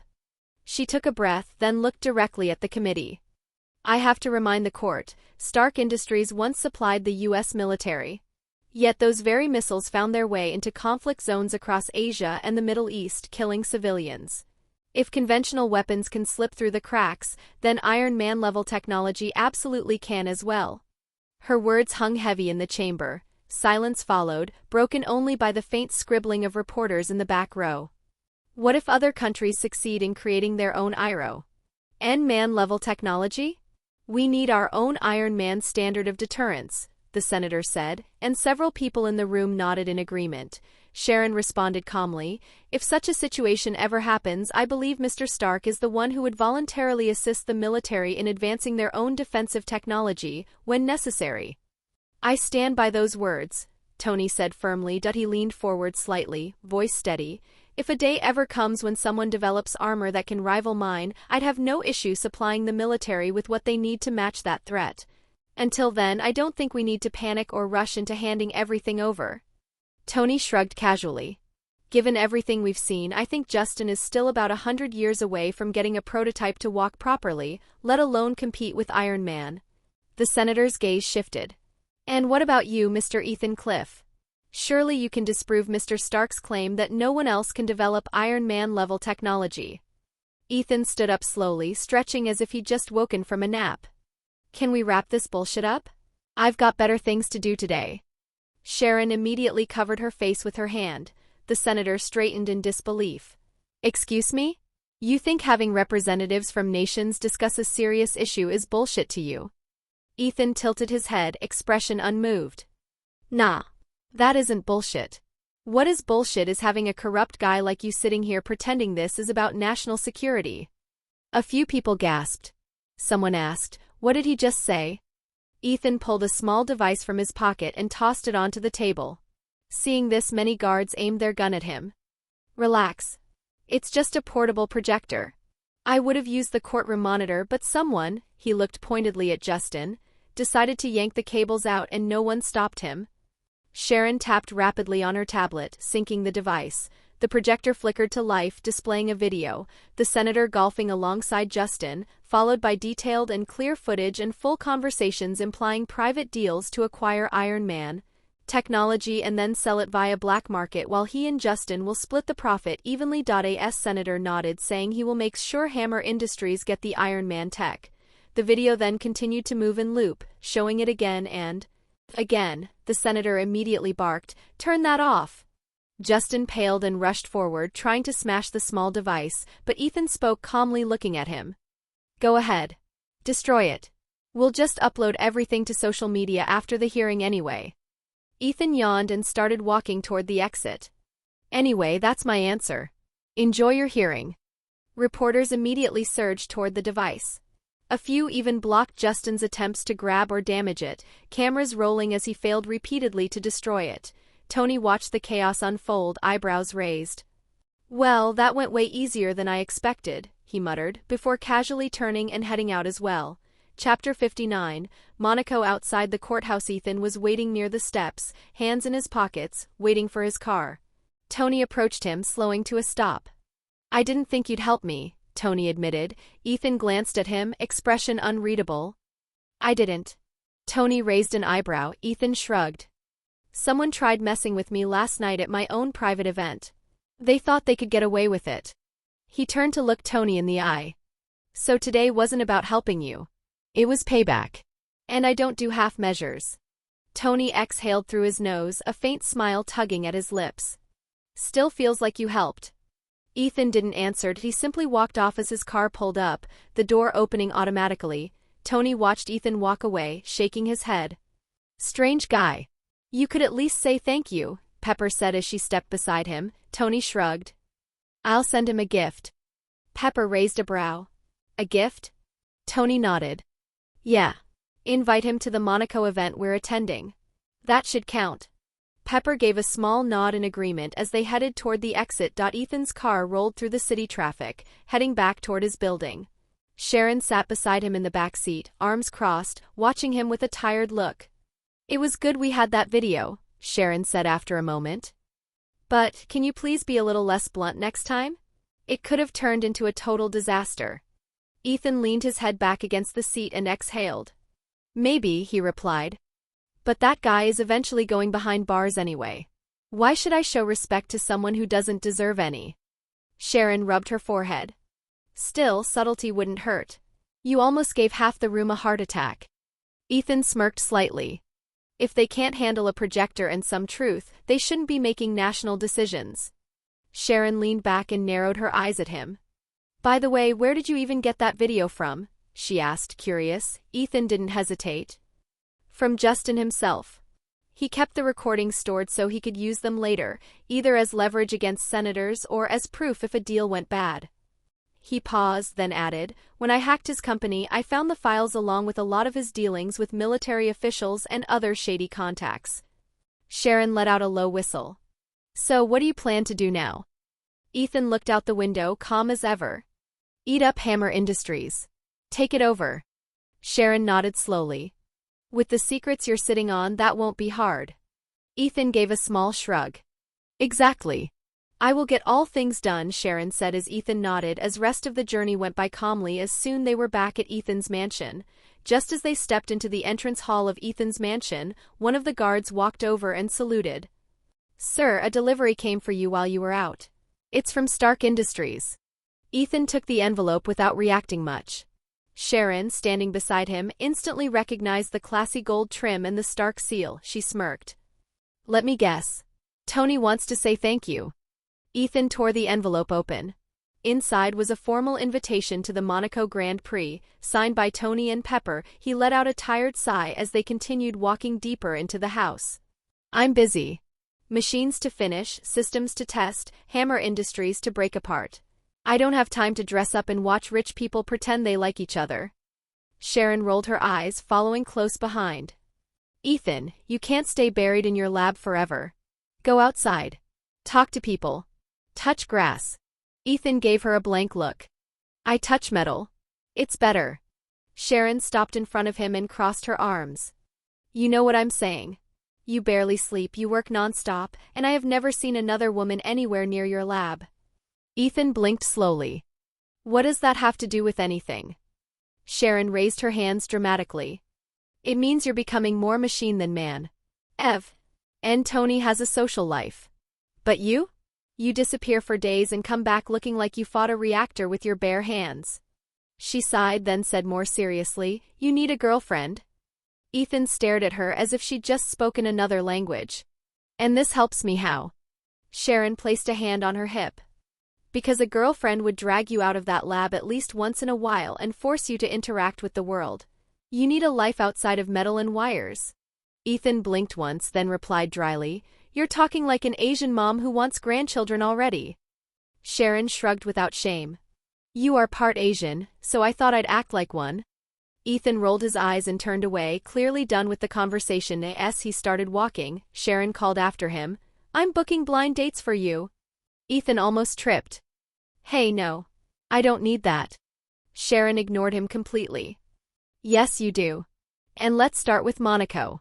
You've already made enough tech for the company to run itself for a bit. So take a break. Ethan stopped, looked back at her, then finally shrugged in defeat. Fine. He let out a small, tired breath. I guess I really haven't been enjoying life enough lately anyway. Sharon smirked victoriously. Exactly. Welcome to step one of not dying a virgin. Ethan's lips twitched at her words, but he didn't say anything. Experience had taught him that replying only gave her more ammunition. Anyway, Sharon continued, flipping through something on her tablet, we can leave tomorrow. The event isn't until next week, but Monaco has a lot of pretty places we can visit before then. Ethan nodded. A vacation before the headache. Sounds fair. Sharon shot him a look. It's called having fun, not a headache. Same thing, Ethan replied. Sharon's grin didn't fade even as she headed toward her room, already pulling out her phone, likely searching best suits for antisocial inventor attending Monaco, or luxury events where lonely geniuses accidentally meet women. Ethan pretended not to notice. Chapter 60, Monaco 2. Ethan stood there for a moment after Sharon left, listening to her footsteps fade down the hallway. He shook his head slightly and muttered, This is a bad idea. Still, he folded the Monaco invitation and slipped it into his pocket. Then he turned and headed toward his lab. The next morning came faster than Ethan expected. He hadn't slept much. He rarely did. Most of the night was spent checking system reports and making sure everything could run without him for a few days. By the time the sun came up, most of the important work was already queued and automated. When he stepped into the garage, Sharon was already there, sunglasses on, tablet in hand. You ready? She asked. Ethan looked at the car, then at her. I'm still deciding if this is work or a trap. Sharon smiled. It's both. Get in. They got into the car and it pulled out smoothly, heading for the private airstrip. During the drive, Sharon kept talking. So, she said, I booked a hotel near the coast. Not too loud, not too boring. You can relax and I can make sure you don't scare normal people. I don't scare people, Ethan said. Sharon looked at him. You ended a man's career with a slideshow. Ethan paused. Okay. I scare important people. At the airstrip, the jet was already prepared. Security was tight but calm. Everything ran the way Ethan liked it, quiet and efficient. Once they were in the air, Ethan leaned back in his seat. So what's the plan when we land? He asked. Sharon didn't look up from her tablet. First food. You've been surviving on coffee and protein bars. Then a walk. Then maybe sightseeing. Ethan frowned. I always keep my nutrition proper. She glanced at him. That's the point. He sighed but didn't argue. A few hours later, the jet touched down in Monaco. The moment they stepped outside, Ethan noticed the difference. I can tell everyone here is basically a walking wallet, he said, looking around. Every man and woman was dressed in expensive clothes and accessories. Ethan glanced down at his own hoodie and baggy jeans. He blinked, then shook his head. Bah. Who cares what others think of me? He thought. He walked forward casually, while Sharon was already ahead of him, calling for the car. The car pulled up smoothly in front of them, sleek and expensive like everything else in Monaco. Sharon got in first without waiting. Ethan followed and sat back as the door closed. As the car drove off, Ethan looked out the window. Luxury cars passed by, yachts lined the harbor, and people walked around like they had all the time in the world. This place really loves showing off, Ethan said. Sharon glanced at him. That's Monaco. If you're not rich, you pretend you are. If you are rich, you make sure everyone knows. Ethan hummed in response and leaned back. A few minutes later, Sharon checked her tablet. Hotel's about 10 minutes away. After that, you're eating real food. No arguing. I eat real food, Ethan replied. She raised an eyebrow. Coffee doesn't count. The car stopped in front of a luxury hotel near the coast. Staff immediately stepped forward to open the doors. Ethan paused for half a second, looking up at the building. This place probably costs more per night than most people make in a year. Sharon smiled. Good thing you're not most people. They stepped inside, the cool air and soft lighting a sharp contrast to the bright sun outside. As they headed toward the elevator, Ethan noticed a few people glancing at him, some curious, some confused by his clothes. He ignored them. If Monaco wanted class, that was Monaco's problem. The elevator doors closed and the ride up was quiet. When they reached their floor, Sharon walked out first and led the way down the hallway. She stopped in front of a door and tapped her card. Inside, the room was large and clean, with wide windows facing the sea. The harbor was visible from the balcony, filled with yachts and bright reflections on the water. Sharon dropped her bag on the couch. We'll rest for a bit, then go out. Ethan looked around the room. Rest sounds good. He walked to the window and looked outside again. Cars moved slowly below and people gathered near cafes and shops. After a few minutes, Sharon came out of her room already changed. All right, she said. Time to go. I thought you said we were resting, Ethan said, sitting on the couch. We are, Sharon replied, but I just found out the prince's palace will be closed in 2 hours. So let's go and tour it first. Before he could argue, she grabbed his arm and pulled him up. Ethan sighed as she dragged him out of the room. You plan things very aggressively, he said. Because if I don't, you'll glue yourself to that couch, Sharon replied. They took the elevator down and headed outside again. The afternoon sun was softer now, and the streets were busy but calm. As they walked uphill toward the palace, Ethan looked around. This place feels more like a movie set than a real city, he said. Sharon laughed. That's Monaco for you. Soon the prince's palace came into view, standing high above the city. Tourists gathered near the entrance, taking photos and talking excitedly. Ethan stopped for a moment and looked up at the building. Okay, he admitted. This part is actually interesting.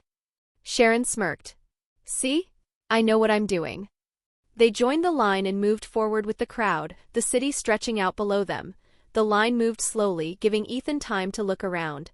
From up here, the whole city was visible, the harbor, the yachts, and the narrow streets below. Not bad, he said quietly. Sharon glanced at him. Careful. That almost sounded like praise. They reached the entrance and were allowed inside. The palace was quiet and clean, with guards standing still at their posts. The halls were wide, with old paintings and polished floors. Ethan walked at an easy pace, hands in his pockets, reading a few signs as they passed. This place is old, he said. But it's been maintained well. That's what happens when you have money and history, Sharon replied. Chapter 61, Monaco 3. They continued walking through the palace, moving from room to room with the rest of the visitors. Ethan stopped in front of a large painting and looked at it for a few seconds. This guy looks like he never worried about money a day in his life. Sharon glanced at the nameplate. That's royalty for you. They passed through another hall and stepped onto a balcony area. A guard stood nearby, watching calmly. From there, the view of the city was clear and wide. Ethan leaned on the railing. If I lived up here, I'd never want to go down. Sharon smiled. And yet you live underground in a lab. That's different, Ethan replied. My lab listens to me. After a short while, staff began guiding visitors toward the exit. The palace tour was coming to an end. As they walked out, Ethan stretched his arms slightly. All right. You win. That was worth it. Sharon raised an eyebrow. I'll remember you said that. They walked back down the hill together, blending into the crowd. The noise of the city slowly returned as they reached the lower streets. Sharon checked her tablet again. Next stop, food. Royalty food. Ethan nodded. Good. I'm wondering what royals like to eat. She laughed. I am pretty sure it would be a long name but pea-sized food. They headed toward a nearby restaurant, the city lights beginning to turn on as evening slowly approached. They reached a small but expensive-looking restaurant not far from the palace. A man at the entrance greeted them politely and led them inside. The place was quiet, with soft music and low lighting. The tables were neatly set, and everything looked perfect with quiet ambient setting. Ethan sat down and picked up the menu.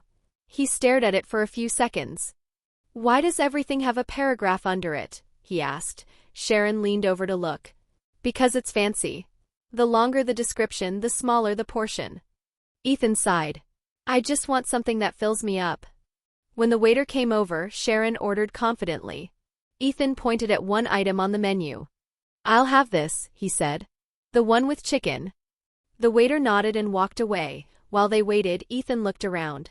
Most of the people inside were well-dressed, talking quietly and sipping drinks. Everyone here looks like they're afraid of being loud, Ethan said.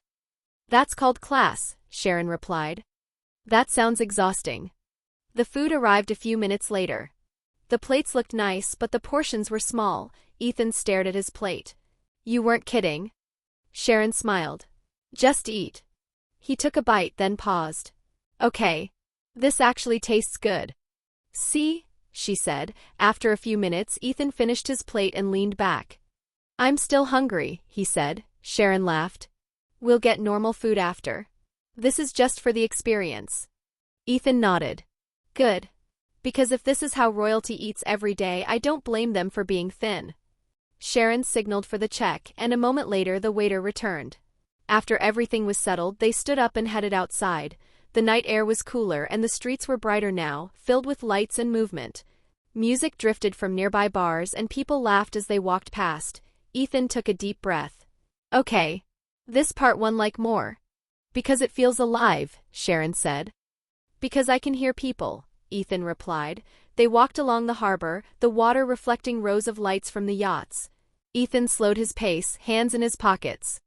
So, Sharon said casually, still think this trip was a bad idea?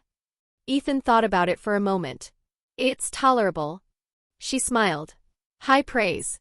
They stopped near a street food stand. The smell of grilled food filled the air. Ethan's eyes immediately went to it. Now that's real food. Sharon laughed. Go. I won't stop you. A few minutes later, Ethan was holding something simple and greasy. He took a bite and nodded. Yeah, he said. This fixes the problem.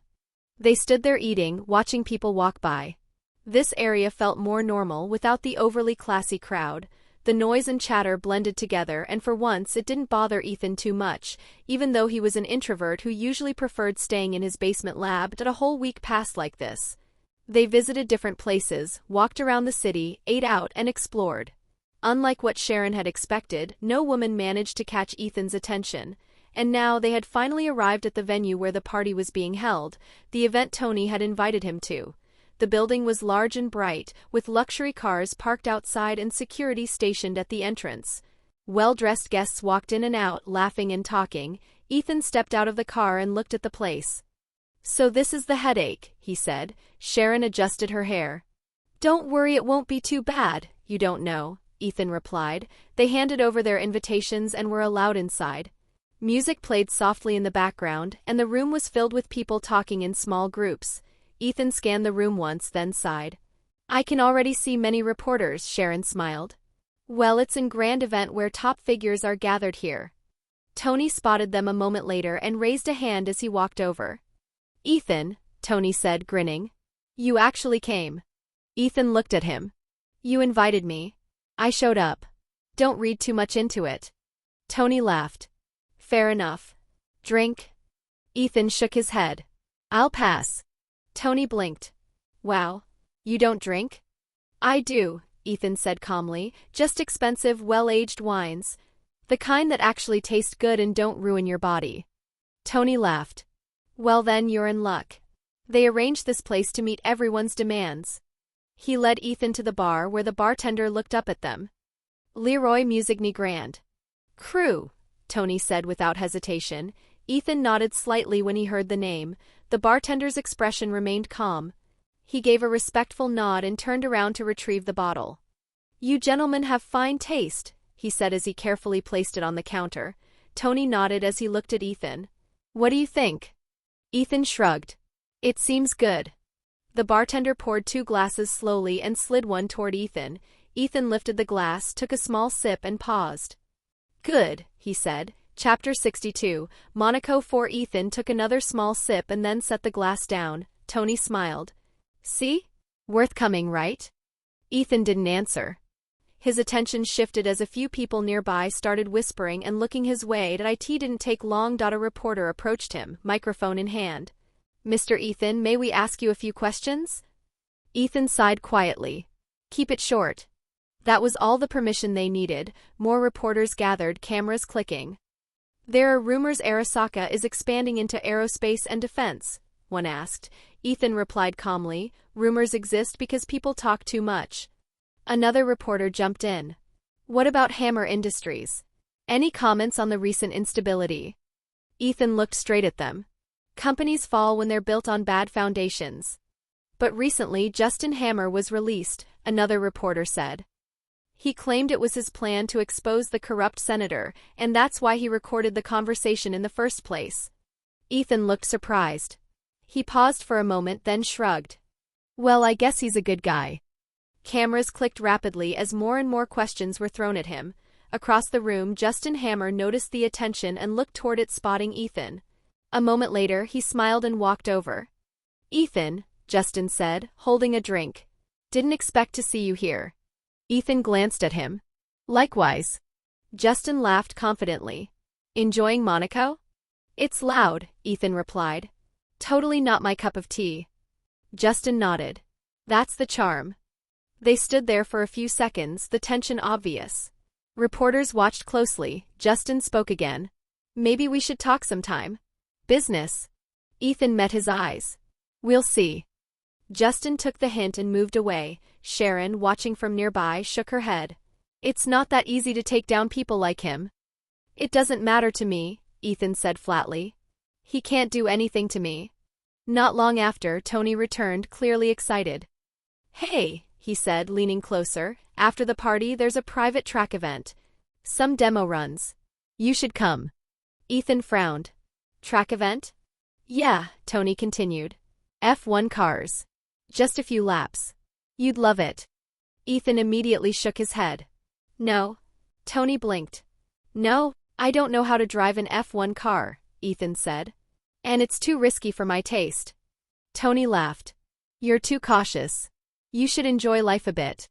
Ethan took another sip of his wine. Invite me to a lab, not a racetrack. Tony smiled and shook his head. I'll remember that. Still, Tony added as he walked away, do cheer me on. Ethan watched Tony walk away, then let out a slow breath. Sharon stepped closer. You just turned down a once-in-a-lifetime experience. I will turn such thing down any time, Ethan replied. The crowd around them slowly shifted as the music changed. Conversations restarted and attention moved on to other guests. Another reporter tried to approach, but Sharon stepped in smoothly and redirected them. That's enough for today, she said with a polite smile.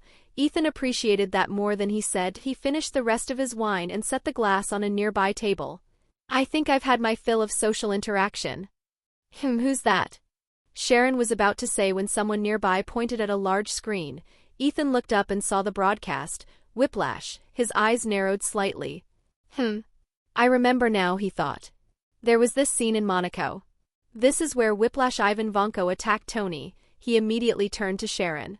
Go help Tony. Sharon didn't hesitate. She nodded and rushed out of the room. Ethan stayed behind, eyes fixed on the screen. The sound of engines roared through the track as the F1 cars sped forward. Suddenly, the screen shook. A man stepped onto the track. Metal whips crackling with blue electricity snapped outward. Whiplash swung his arms. One whip wrapped around an F1 car and yanked it sideways. Another strike hit a second car. Tires screeched as brakes slammed, cars crashing into each other. Sparks flew. Smoke rose, the crowd screamed. Whiplash laughed loudly as he walked forward, dragging the electrified whips across the ground. Sparks jumped with every step. A toothpick rested casually between his teeth as he headed toward Tony's car. But when he reached it, Tony was gone. Before Whiplash could react, Tony tackled him from behind. They hit the ground hard. Whiplash snarled and twisted, easily breaking free.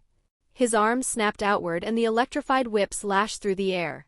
Tony barely avoided them, rolling across the track as bolts of blue energy cracked against the asphalt.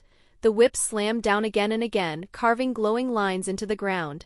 Tony continued to dodge, rolling and scrambling as debris flew around him. Tony slid to a stop behind a damaged barrier, breathing hard. "Okay," he muttered, glancing at the wreckage. "This guy really hates me." Whiplash yanked the toothpick from his mouth and flicked it aside.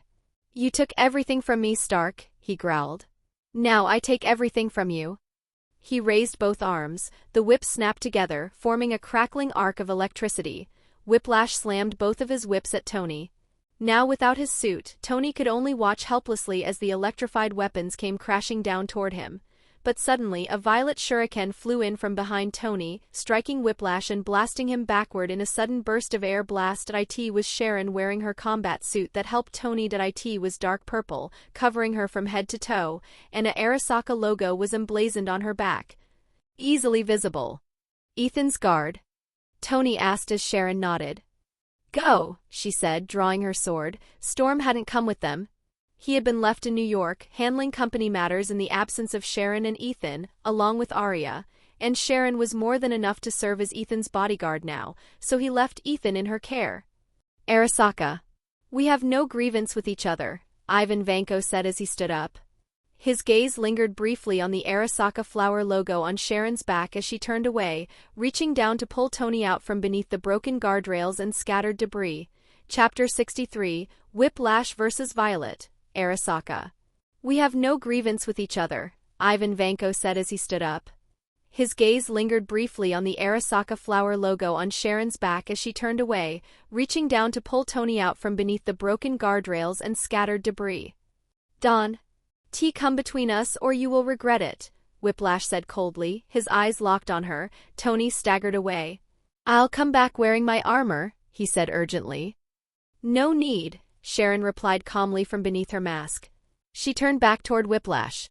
"Surrender," Sharon said, holding her sword at her side, her stance relaxed but precise, "and you'll spare yourself a beating." Whiplash laughed, a harsh metallic sound, before cracking his whips together. Electricity screamed through the air. "You think a sword scares me?" he sneered. And the next instant he lunged. The electrified whips lashed out like serpents, tearing up the asphalt as they snapped toward her. Sharon moved. She vanished from where she stood. The first whip struck nothing but air. The second barely missed as Sharon slid beneath it, her boots skidding across shattered debris. She came up in a single smooth motion, blade flashing violet under the floodlights. Clang. Vibranium sword met charged coils. Sparks exploded outward as Sharon deflected the whip with her sword, the weapon humming as it absorbed and redirected the energy. She twisted her wrist and sent the whip aside, closing the distance before Whiplash could react. Too fast. Whiplash's eyes widened as Sharon appeared inside his guard. Her knee slammed into his ribs. The impact sent him skidding backward across the track, tearing up rubber and dust. He snarled, dug his heels in, and swung both whips in a wide arc, forming a crackling electric barrier around himself. Sharon, who was coming after him, halted just short of the electric field, jumping back to avoid it. He's more powerful than I remember from the movies," Ethan murmured calmly, watching from the party hall through the large screen. "Unlike in the movie, Whiplash is wearing full armor from head to toe." Ethan thought as he observed the fight. Sharon was fast, blindingly so, while Whiplash had begun using his whips defensively, not just to attack. "He also has real combat experience," Ethan noted, nodding slightly as he analyzed their movements. Then his thoughts drifted to Tony. "Poor Tony," Ethan mused. He just said no one could replicate his armor anytime soon. And a week later, a guy shows up in full-body armor and attacks him. A faint smile crossed Ethan's face as he imagined Tony's expression when the press inevitably asked him about it later. Sharon exhaled slowly, grounding herself as the electric arc snapped and hissed in front of her. The air smelled of ozone and burnt rubber. Whiplash rolled his shoulders, the armor plates shifting with a metallic grind. The glowing coils along his arms pulsed brighter, feeding power into the twin whips as he spun them in tight circles, the electric barrier thickening into a violent storm of blue-white light. "You are fast," Ivan Vanko said, his voice calm, almost appreciative. "But speed alone is not enough." Sharon didn't answer. She moved in a blur. She sprinted sideways instead of forward, boots pounding against the track. The moment Whiplash adjusted his stance to track her, she hurled a handful of violet shuriken. They didn't aim for him. They struck the asphalt. Boom. The discs detonated in sharp bursts of compressed force, shredding the surface and kicking up a dense cloud of dust and debris. The electric barrier crackled wildly as the particles disrupted the field. Sharon was already inside. Her blade flashed. Steel rang against energized metal as she struck low, then high, testing his defenses. Whiplash snarled, crossing his whips to block, electricity exploding outward with every impact. The force sent Sharon skidding back, her boots carving lines into the track, but she twisted with the momentum, flipping back onto her feet. Whiplash didn't pause, he surged forward, propulsion units in his boots flaring in short, violent bursts. The ground shattered beneath him as he jumped rather than flew, closing the distance in an instant. Sharon's eyes narrowed. "He can't fly like Tony," she noted immediately. That realization changed everything. With a sharp thought command, she activated her own systems. The thrusters embedded in her boots and along her back ignited with a controlled hum, violet exhaust flaring as she shot upward. Within seconds, she was high in the sky. Ethan let out a slow sigh, calmly sipping his wine as the footage played on the massive screen. "Why is she showing all the functions of the suit I made for them?" he muttered. Reporters immediately swarmed him, cameras flashing non-stop. Questions overlapped as they zeroed in on the armored woman dominating the battlefield. Ethan's heart skipped for a brief moment when he saw Sharon activate the flight system as well. "Can't you hold back a little?" he complained internally. "Great. Now seeing this, half the government's defense contractors will come knocking, and the other half will start panicking.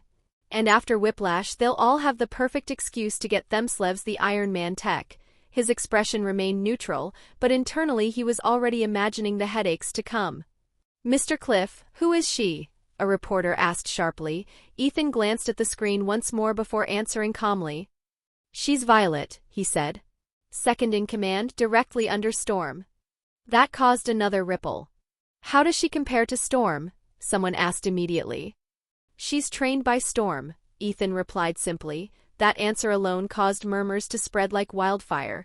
Ethan stopped responding after that, his attention shifting back to the screen as the fight was coming near to end.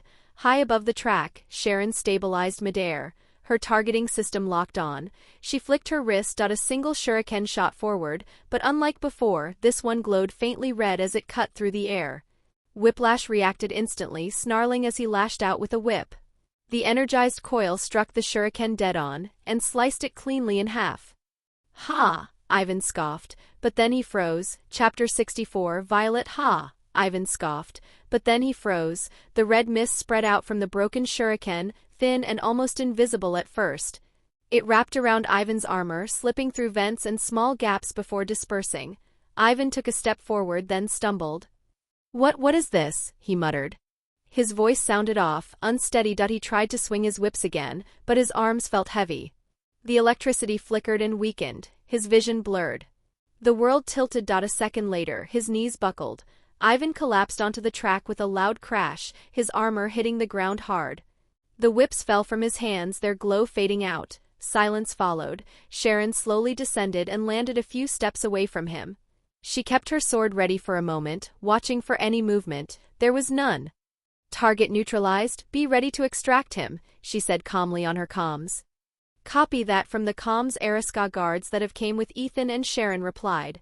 Back in the party hall, the big screen showed Ivan lying unconscio. Us on the track. People stared, stunned. Ethan let out a quiet breath he hadn't realized he was holding. "Yeah," he muttered. "That's going to cause problems." Reporters immediately turned back to him, voices rising, cameras flashing. Mr. Cliff, was that a chemical weapon? Is that technology available to the military? Is Arasaka selling flight-capable combat suits now? Ethan raised a hand slightly. That's just my personal security, he said calmly as he stood up. And as you all saw, there was nothing lethal in her arsenal. Arasaka never manufactures weapons for destruction, only for protection. With that, he turned and walked away. Reporters tried to follow, shouting more questions, but Ethan signaled to the guards. They immediately stepped in, blocking the reporters as Ethan exited the hall. Outside, Tony's car pulled up right in front of the entrance. Need a ride?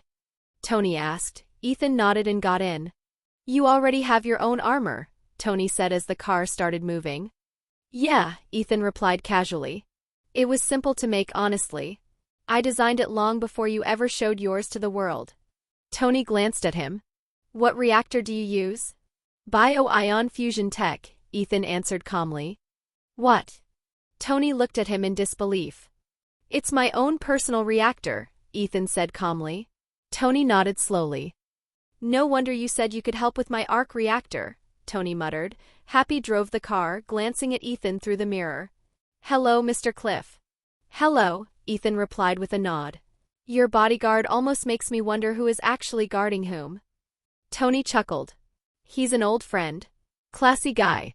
A bully like me fits this job just fine, Happy said proudly as he drove. A moment later, Violet dropped down from above, landing smoothly a short distance from the car. She's on our side, right? Happy asked. Ethan nodded. Yeah. Stop the car near her. Happy nodded and pulled over near Violet. Sharon, still in the violet armor, she stepped in effortlessly and took the front seat beside Happy. Tony looked at her and said, You were really great back there. Thanks, Sharon replied, nodding as she removed her helmet, revealing her face. Tony blinked. Wait, isn't she your secretary? Happy glanced at her in surprise as well. Ethan sighed. Why did you have to go that far? Just showing basic combat skills would have been enough. Looking back at him, Sharon replied calmly, Yeah? Those whips were outputting over 1,000 joules per strike. If I'd held back any more, he could have injured me. Ethan shook his head. The suit I made can handle 700,000 joules continuously. It could have easily endured thousands of his strikes. There was a brief pause. I'm not going to test that, Sharon replied flatly. Ethan sighed. I can already imagine the government breathing down my neck for weapons tech. Tony looked equally tired. Yeah, same here. I literally said a week ago that no one could make tech like mine anytime soon, and then 1 week later this guy shows up. I'm so screwed. Both of them sighed at the same time. Sharon and Happy exchanged a look, clearly used to this kind of situation. Do you have any good news at least? Ethan asked. We've taken over 39% of Hammer Industries, Sharon replied. But with Justin out, we can't acquire his 51% share easily right now. Ethan chuckled dryly. Haha, guess I'm going to end up doing some low-end military contracts now. I have to give up one of my suits, Tony said with a sigh. You're still in a better position than me. Ethan looked at him flatly. This is all your fault. Huh. Tony blinked. How is this my fault? You're the one who invited me to Monaco, Ethan shot back. Even Sharon dragged me here. I was perfectly fine in my basement lab. Now I've got government agencies breathing down my neck. Why did I ever agree to come? Sharon sighed softly. This was going to happen sooner or later, she said calmly. Now they just have a proper excuse to demand weapons from you. Yeah, Happy said, trying to sound positive.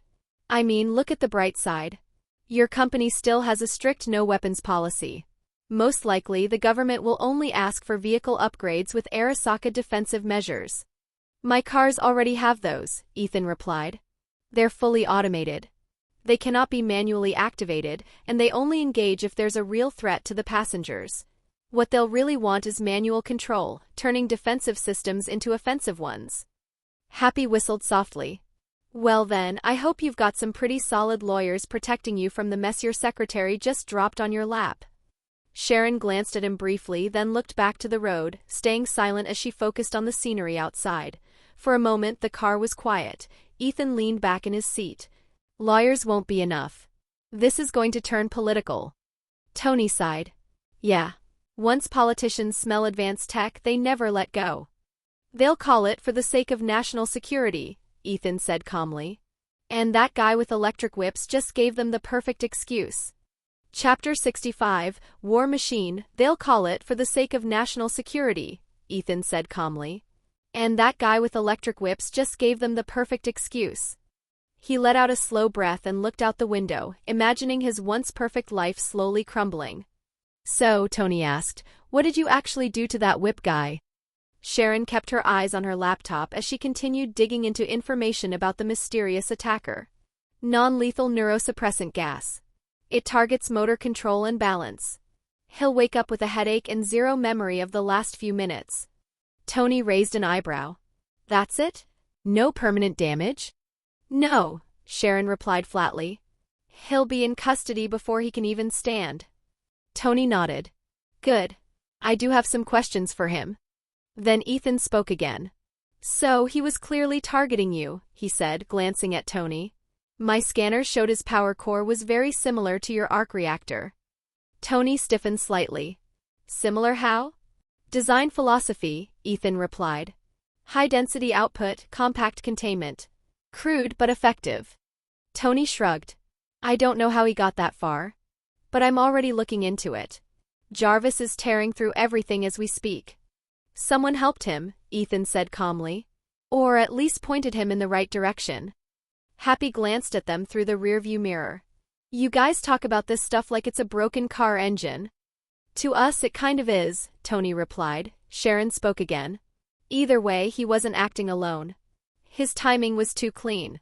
He clearly knew your schedule, Tony, Ethan said, nodding.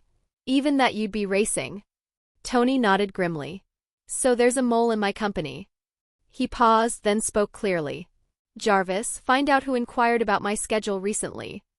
Jarvis acknowledged immediately, taking on the task. Soon they arrived back at the hotel where Ethan and Sharon were staying. The car pulled to a stop and Ethan and Sharon stepped out.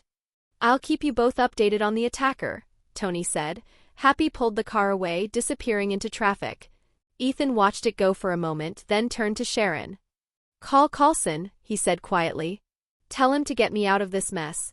I'm hoping S.H.I.E.L.D. still has its ways. Sharon nodded without hesitation. I'll also keep our lawyers on standby to deal with anything the government throws at us. Ethan nodded once, trusting her judgment. As they approached the hotel entrance, they were met with a line of reporters stretching across the sidewalk, cameras raised, microphones already pointed in their direction. Questions were being shouted non-stop, overlapping into noise. Hotel security was already in place, forming a tight corridor and keeping the press at bay. With practiced efficiency, they ushered Ethan and Sharon inside, allowing them to enter without slowing down. The lobby doors slid shut behind them, muting the chaos outside. Ethan exhaled slowly. That was fast. News spreads faster when it involves explosions and billionaires, Sharon replied calmly, already pulling out her phone. She stepped a few paces away. Coulson, it's Sharon. We need a favor and we need it now. While Sharon worked, Ethan was already back in his hotel room. I hope it's just a simple problem, Ethan muttered, rubbing his face. A memory surfaced. An old movie scene where Tony was forced to give up his armor, only for it to later be turned into War Machine by Ivan Vanko. Though now that Arasaka has acquired both Vanko and his suit, Ethan thought as he lay back on the bed and closed his eyes, I wonder where Justin would even get one from now. Half an hour later, Sharon messaged him. The jet is ready. Ethan didn't waste a second. He was back in New York. Before sunrise, the city lights still glowing faintly as the jet touched down. By the time he reached the mansion, Coulson was already waiting inside. It's a pity your first ever vacation had to end up in such abrupt manner, Coulson said mildly. Ethan shrugged as he sat down on the couch. It is what it is. From the corner of the room, Storm stepped forward. Ethan-sama, from now on I'll be accompanying you everywhere, she said, her voice firm and leaving no room for argument. Ethan simply nodded. He already knew refusing wasn't an option. Sharon spoke next. It was an attack on Tony. Storm turned toward her slowly, eyes sharp. And you should have neutralized him faster, he said. What if, while you were fighting, something went wrong? What if Ethan-sama had been hurt instead? The room grew noticeably colder. Sharon lowered her head. I'm sorry, sir. she said quietly. It's not like Ethan is weak, she thought inwardly, but she didn't say it out loud. It was still a mistake on her part. She should have neutralized the attacker immediately and returned to Ethan's side without delay. Storm stared at her for a long second before speaking coldly. You need more training. She nodded again, accepting it without protest. Coulson cleared his throat, breaking the tension. All right. Here's the situation. The attacker has been confirmed as Ivan Vanko. Russian national. Highly intelligent. And more importantly, he didn't build that tech alone. He's the son of Anton Vanko, Coulson continued. Anton and Howard Stark worked together on an early prototype of the arc reactor. Vanko wanted to weaponize it for military purposes. Stark refused. Coulson's expression hardened. Howard had Anton imprisoned and confiscated all files related to the reactor.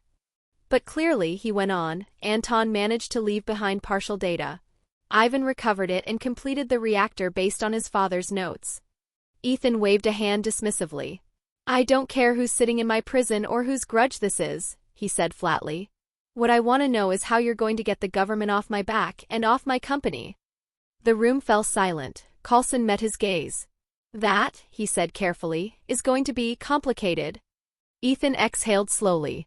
Then simplify it, he replied. Because I'm not handing over my tech. He leaned back slightly, his voice calm but firm. You know it's too dangerous.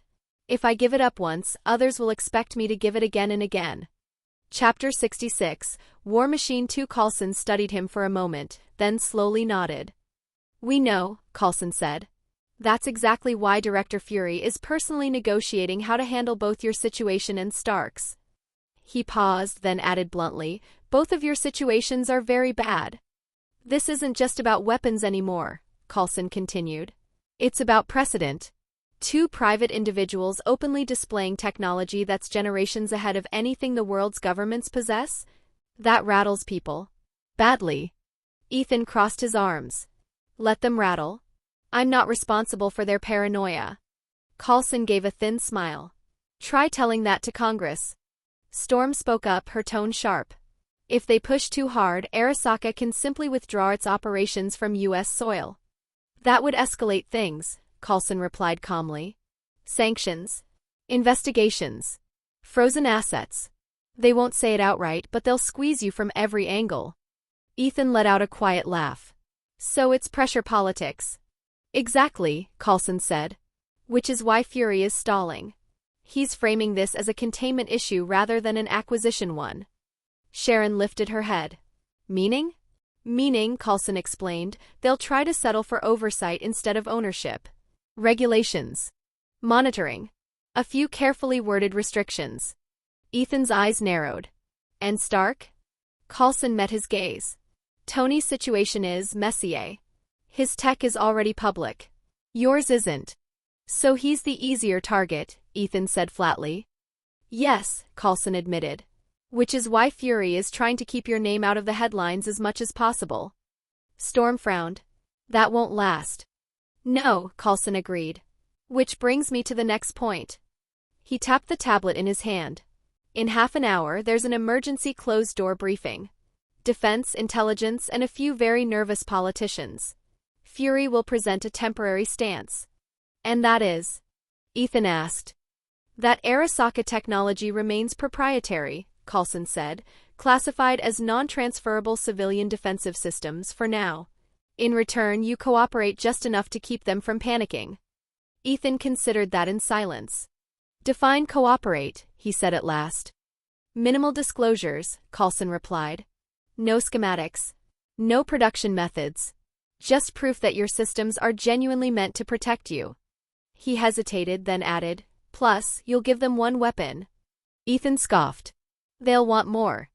They always do, Coulson said evenly. But this buys time. Sharon glanced at Ethan. Time is leverage. Ethan leaned back, eyes half-lidded. Fine. I'll play along for now. Coulson released a small breath of relief. Good. We'll have an update once the meeting ends, about half an hour from now. Now we wait, Coulson said. They nodded. After a moment, Coulson looked at Sharon. While we wait, why don't you update me on your situation? I can see you've changed drastically. His eyes narrowed slightly. Something tells me that's not dye or colored lenses. Ethan nodded. I always told her not to disturb me while I was working. She ignored that one day and we had an accident, which ended up having a positive effect for her. What kind of positive effect? Coulson asked curiously. Allow her to demonstrate, Ethan said. Sharon calmly pulled out a handgun and aimed at her own hand. Before Coulson could react, she fired 2 shots.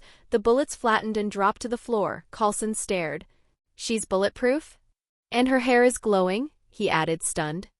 It's more than glowing, Ethan said calmly. All the kinetic energy from the bullets is absorbed and redirected through her nervous system. Sharon stepped to the side and fired a focused energy beam from her eyes into the wall. The wall absorbed it completely, no damage, no scorch marks. She can now use energy-based ocular attacks as well, Ethan added. Coulson slowly raised an eyebrow. What exactly were you working on when this accident happened? Plasma weaponry, Ethan replied, tapping the table. A hologram rose up, displaying a sleek handgun design. I guess you really are way ahead of Stark, Coulson muttered. Ethan shrugged. Can you build something similar for me? Coulson asked. Something like a stun weapon, powerful enough to knock targets unconscious? Ethan nodded. That's doable. They continued talking until Coulson's phone rang. He stood, glanced at the screen. It's Fury. He stepped aside and took the call. Okay, Coulson said a minute later, ending it and turning back. So, Ethan asked calmly, what's the final deal Director Fury got for me? They agreed not to force Arasaka to manufacture weapons, Coulson said. That's good, Ethan replied, raising an eyebrow. But I sense a but. There is, Coulson admitted. As long as you help modify the Iron Man tech they acquired from Stark. And Vanko? Ethan asked. They want him imprisoned and his technology confiscated by the government. Tell them his tech was melted down by the red mist Violet released, Ethan said smoothly. Coulson nodded. We were already planning that. The arc reactor and the suit will be declared destroyed. So Stark has to give up 1 Iron Man armor, Sharon said slowly, and Arasaka has to weaponize it? Coulson nodded. That's the deal Fury cut with the government. This is the best deal we could get, he added. Ethan nodded once. That's acceptable. Good, Coulson said, standing up. You'll be contacted by the military. They'll ask you to demonstrate weapons. Justin Hammer will be there too. He paused at the door and glanced back. If you don't want that snake getting his hands on Stark's armor, I suggest you go all out. Show them the best weapons you have. With that, Coulson left the room. As the door closed behind him, Sharon looked at Ethan, who had fallen into deep thought. What do you think? She asked. Well, Ethan replied calmly, it's not a bad deal. I was expecting something much worse, but Fury managed to get us a fairly good outcome. Sharon nodded. He's most likely afraid of what would happen if your technology fell into military hands. History has shown that whatever tech ends up with authorities eventually leaks into the hands of the mafia or other criminal organizations. Ethan nodded in agreement. Besides, Sharon continued, her tone sharpening slightly, I doubt Hammer can even match 1% of our level. Crushing that little egomaniac, who's riding entirely on his lineage, will be easy. Chapter 67, War Machine 3. Ethan looked at her for a moment, then gave a small shake of his head. Don't underestimate him, he said. People like Hammer don't need talent. They just need access. Sharon crossed her arms. Access we won't give him. No, Ethan agreed. But the government might. Which is why the demonstration matters. She nodded. Even your weakest tech might be something they have never seen before. I'm planning to set a ceiling, Ethan replied. Show them something strong enough that they stop asking for more, but not strong enough that they think they can't copy it. Sharon thought about that. And Stark's armor? That's their distraction, Ethan said. They'll focus on Iron Man tech while ignoring everything else I'm keeping locked away. A brief silence followed. You're using Tony as bait, Sharon said bluntly. Ethan didn't deny it. Tony chose to go public. I didn't. She sighed. He's not going to like this. He never does, Ethan replied calmly. But he'll survive. Sharon glanced toward the door Coulson had exited through. What about Vanko? Most likely Justin will recruit him, Ethan said calmly. He'll want Vanko to rebuild the tech armor for him. Shouldn't we stop that? Sharon asked. Storm also looked at Ethan, waiting. Why should we? Ethan replied. Justin is basically digging his own grave. The more illegal things he does, the more leverage we'll have to push him out of the picture, and Hammer Industries will fall right into our hands. He paused, then added coldly, besides, letting Vanko roam free isn't entirely bad. If he shows up again with upgraded armor, I'll have a perfectly valid reason to kill him. Sharon frowned. We shouldn't kill him. We'll see, Ethan said flatly. Storm didn't comment, but his silence showed he was on Ethan's side on this. Ethan stretched slightly. All right. I'm going to test a few weapons, things I can show the military when they call me in. As he turned to leave, Sharon's phone buzzed. She glanced at the screen. Speak of the devil, she said. You're scheduled to demonstrate your weapons next Monday. Location, Air Base Delta. Ethan nodded. That gives us 3 days. He turned and headed toward the stairs. More than enough. A short while later, Ethan was back in his basement lab. The lights flicked on automatically, rows of sealed cases lining the walls. Holographic displays came to life as he walked past them. 3 days, he muttered. Let's make a good impression. He tapped a command and several weapon prototypes rose smoothly from their racks, sleek, compact, and clearly far beyond anything conventional. Not too powerful, but more than powerful enough to crush Hammer, Ethan murmured. He started by removing the energy-based weapons, setting them aside. His gaze shifted to the more conventional gunpowder-based firearms. He muttered thoughtfully. Armor-piercing rounds and explosive rounds should be more than enough. With a few gestures, he dismissed several overly dangerous options. No need for smart rounds either, he added, removing those as well that he stepped back and nodded to himself. All right. Final picks: thermal, toxic, EMP, explosive, and armor-piercing rounds. That should be enough for a showcase. He reached into a cabinet and pulled out a handgun. It was Lizzie, the ionic tech handgun inspired by Cyberpunk 2077. It was something he made from his memories of the game but is more customizable as it just not only piercing rounds but other rounds too, even smart targeting ones. The weapon hummed softly in his hand. It could be charged, switch firing modes on the fly, and deliver piercing, explosive, or specialized rounds depending on configuration, deadly when needed, but controllable enough to pass as demonstration safe. Ethan turned it over once, examining the finish. Yeah, he said quietly. You'll do. Ethan placed Lizzie back onto the work table and waved his hand again. More cases slid open. This time, the heavier weapons rose from their mounts. All right, he said quietly. Let's balance things. From the heavy projectiles weaponry, he selected a compact rail-assisted rifle. It looked simple on the outside, but the internal electromagnetic system allowed it to fire reinforced rounds at extreme velocity. Looks normal enough, Ethan muttered. But hits like a truck.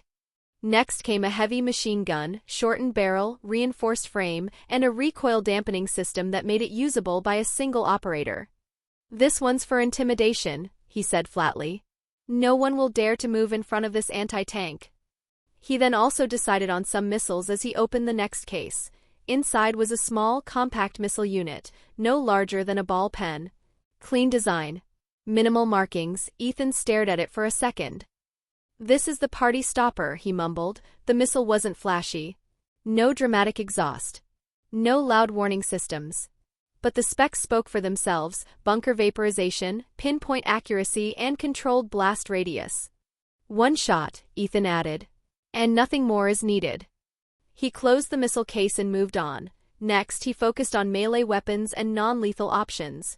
Several slim racks slid open, revealing compact batons, reinforced combat knives, and short-bladed as well as katanas, weapons designed for close quarters. Ethan examined them briefly. Melee is simple, he said.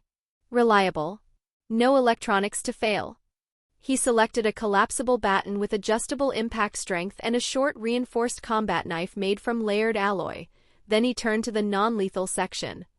This part matters, Ethan muttered. He opened a case containing specialized knockdown weapons, tranquilizer guns, and compressed dart launchers.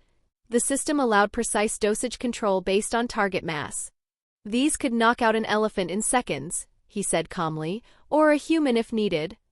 A compact pulse weapon rose next, designed to overload the nervous system without causing permanent damage. It caused instant muscle shutdown and unconsciousness for several minutes. Clean. Fast. No bodies, Ethan said. He paused, then frowned slightly. Just in case, let's pack an energy weapon too, but the weakest one I have. He reached into another cabinet and took out a handgun. Unlike the others, it had cylinders instead of a traditional magazine, with a compact battery core mounted beneath the frame to supply energy. Plasma gun Mark I, Ethan murmured. It was the very first prototype he had ever built after getting the slaughter pine. Since then, he had created dozens of improved versions, but even this early model was far beyond current military tech.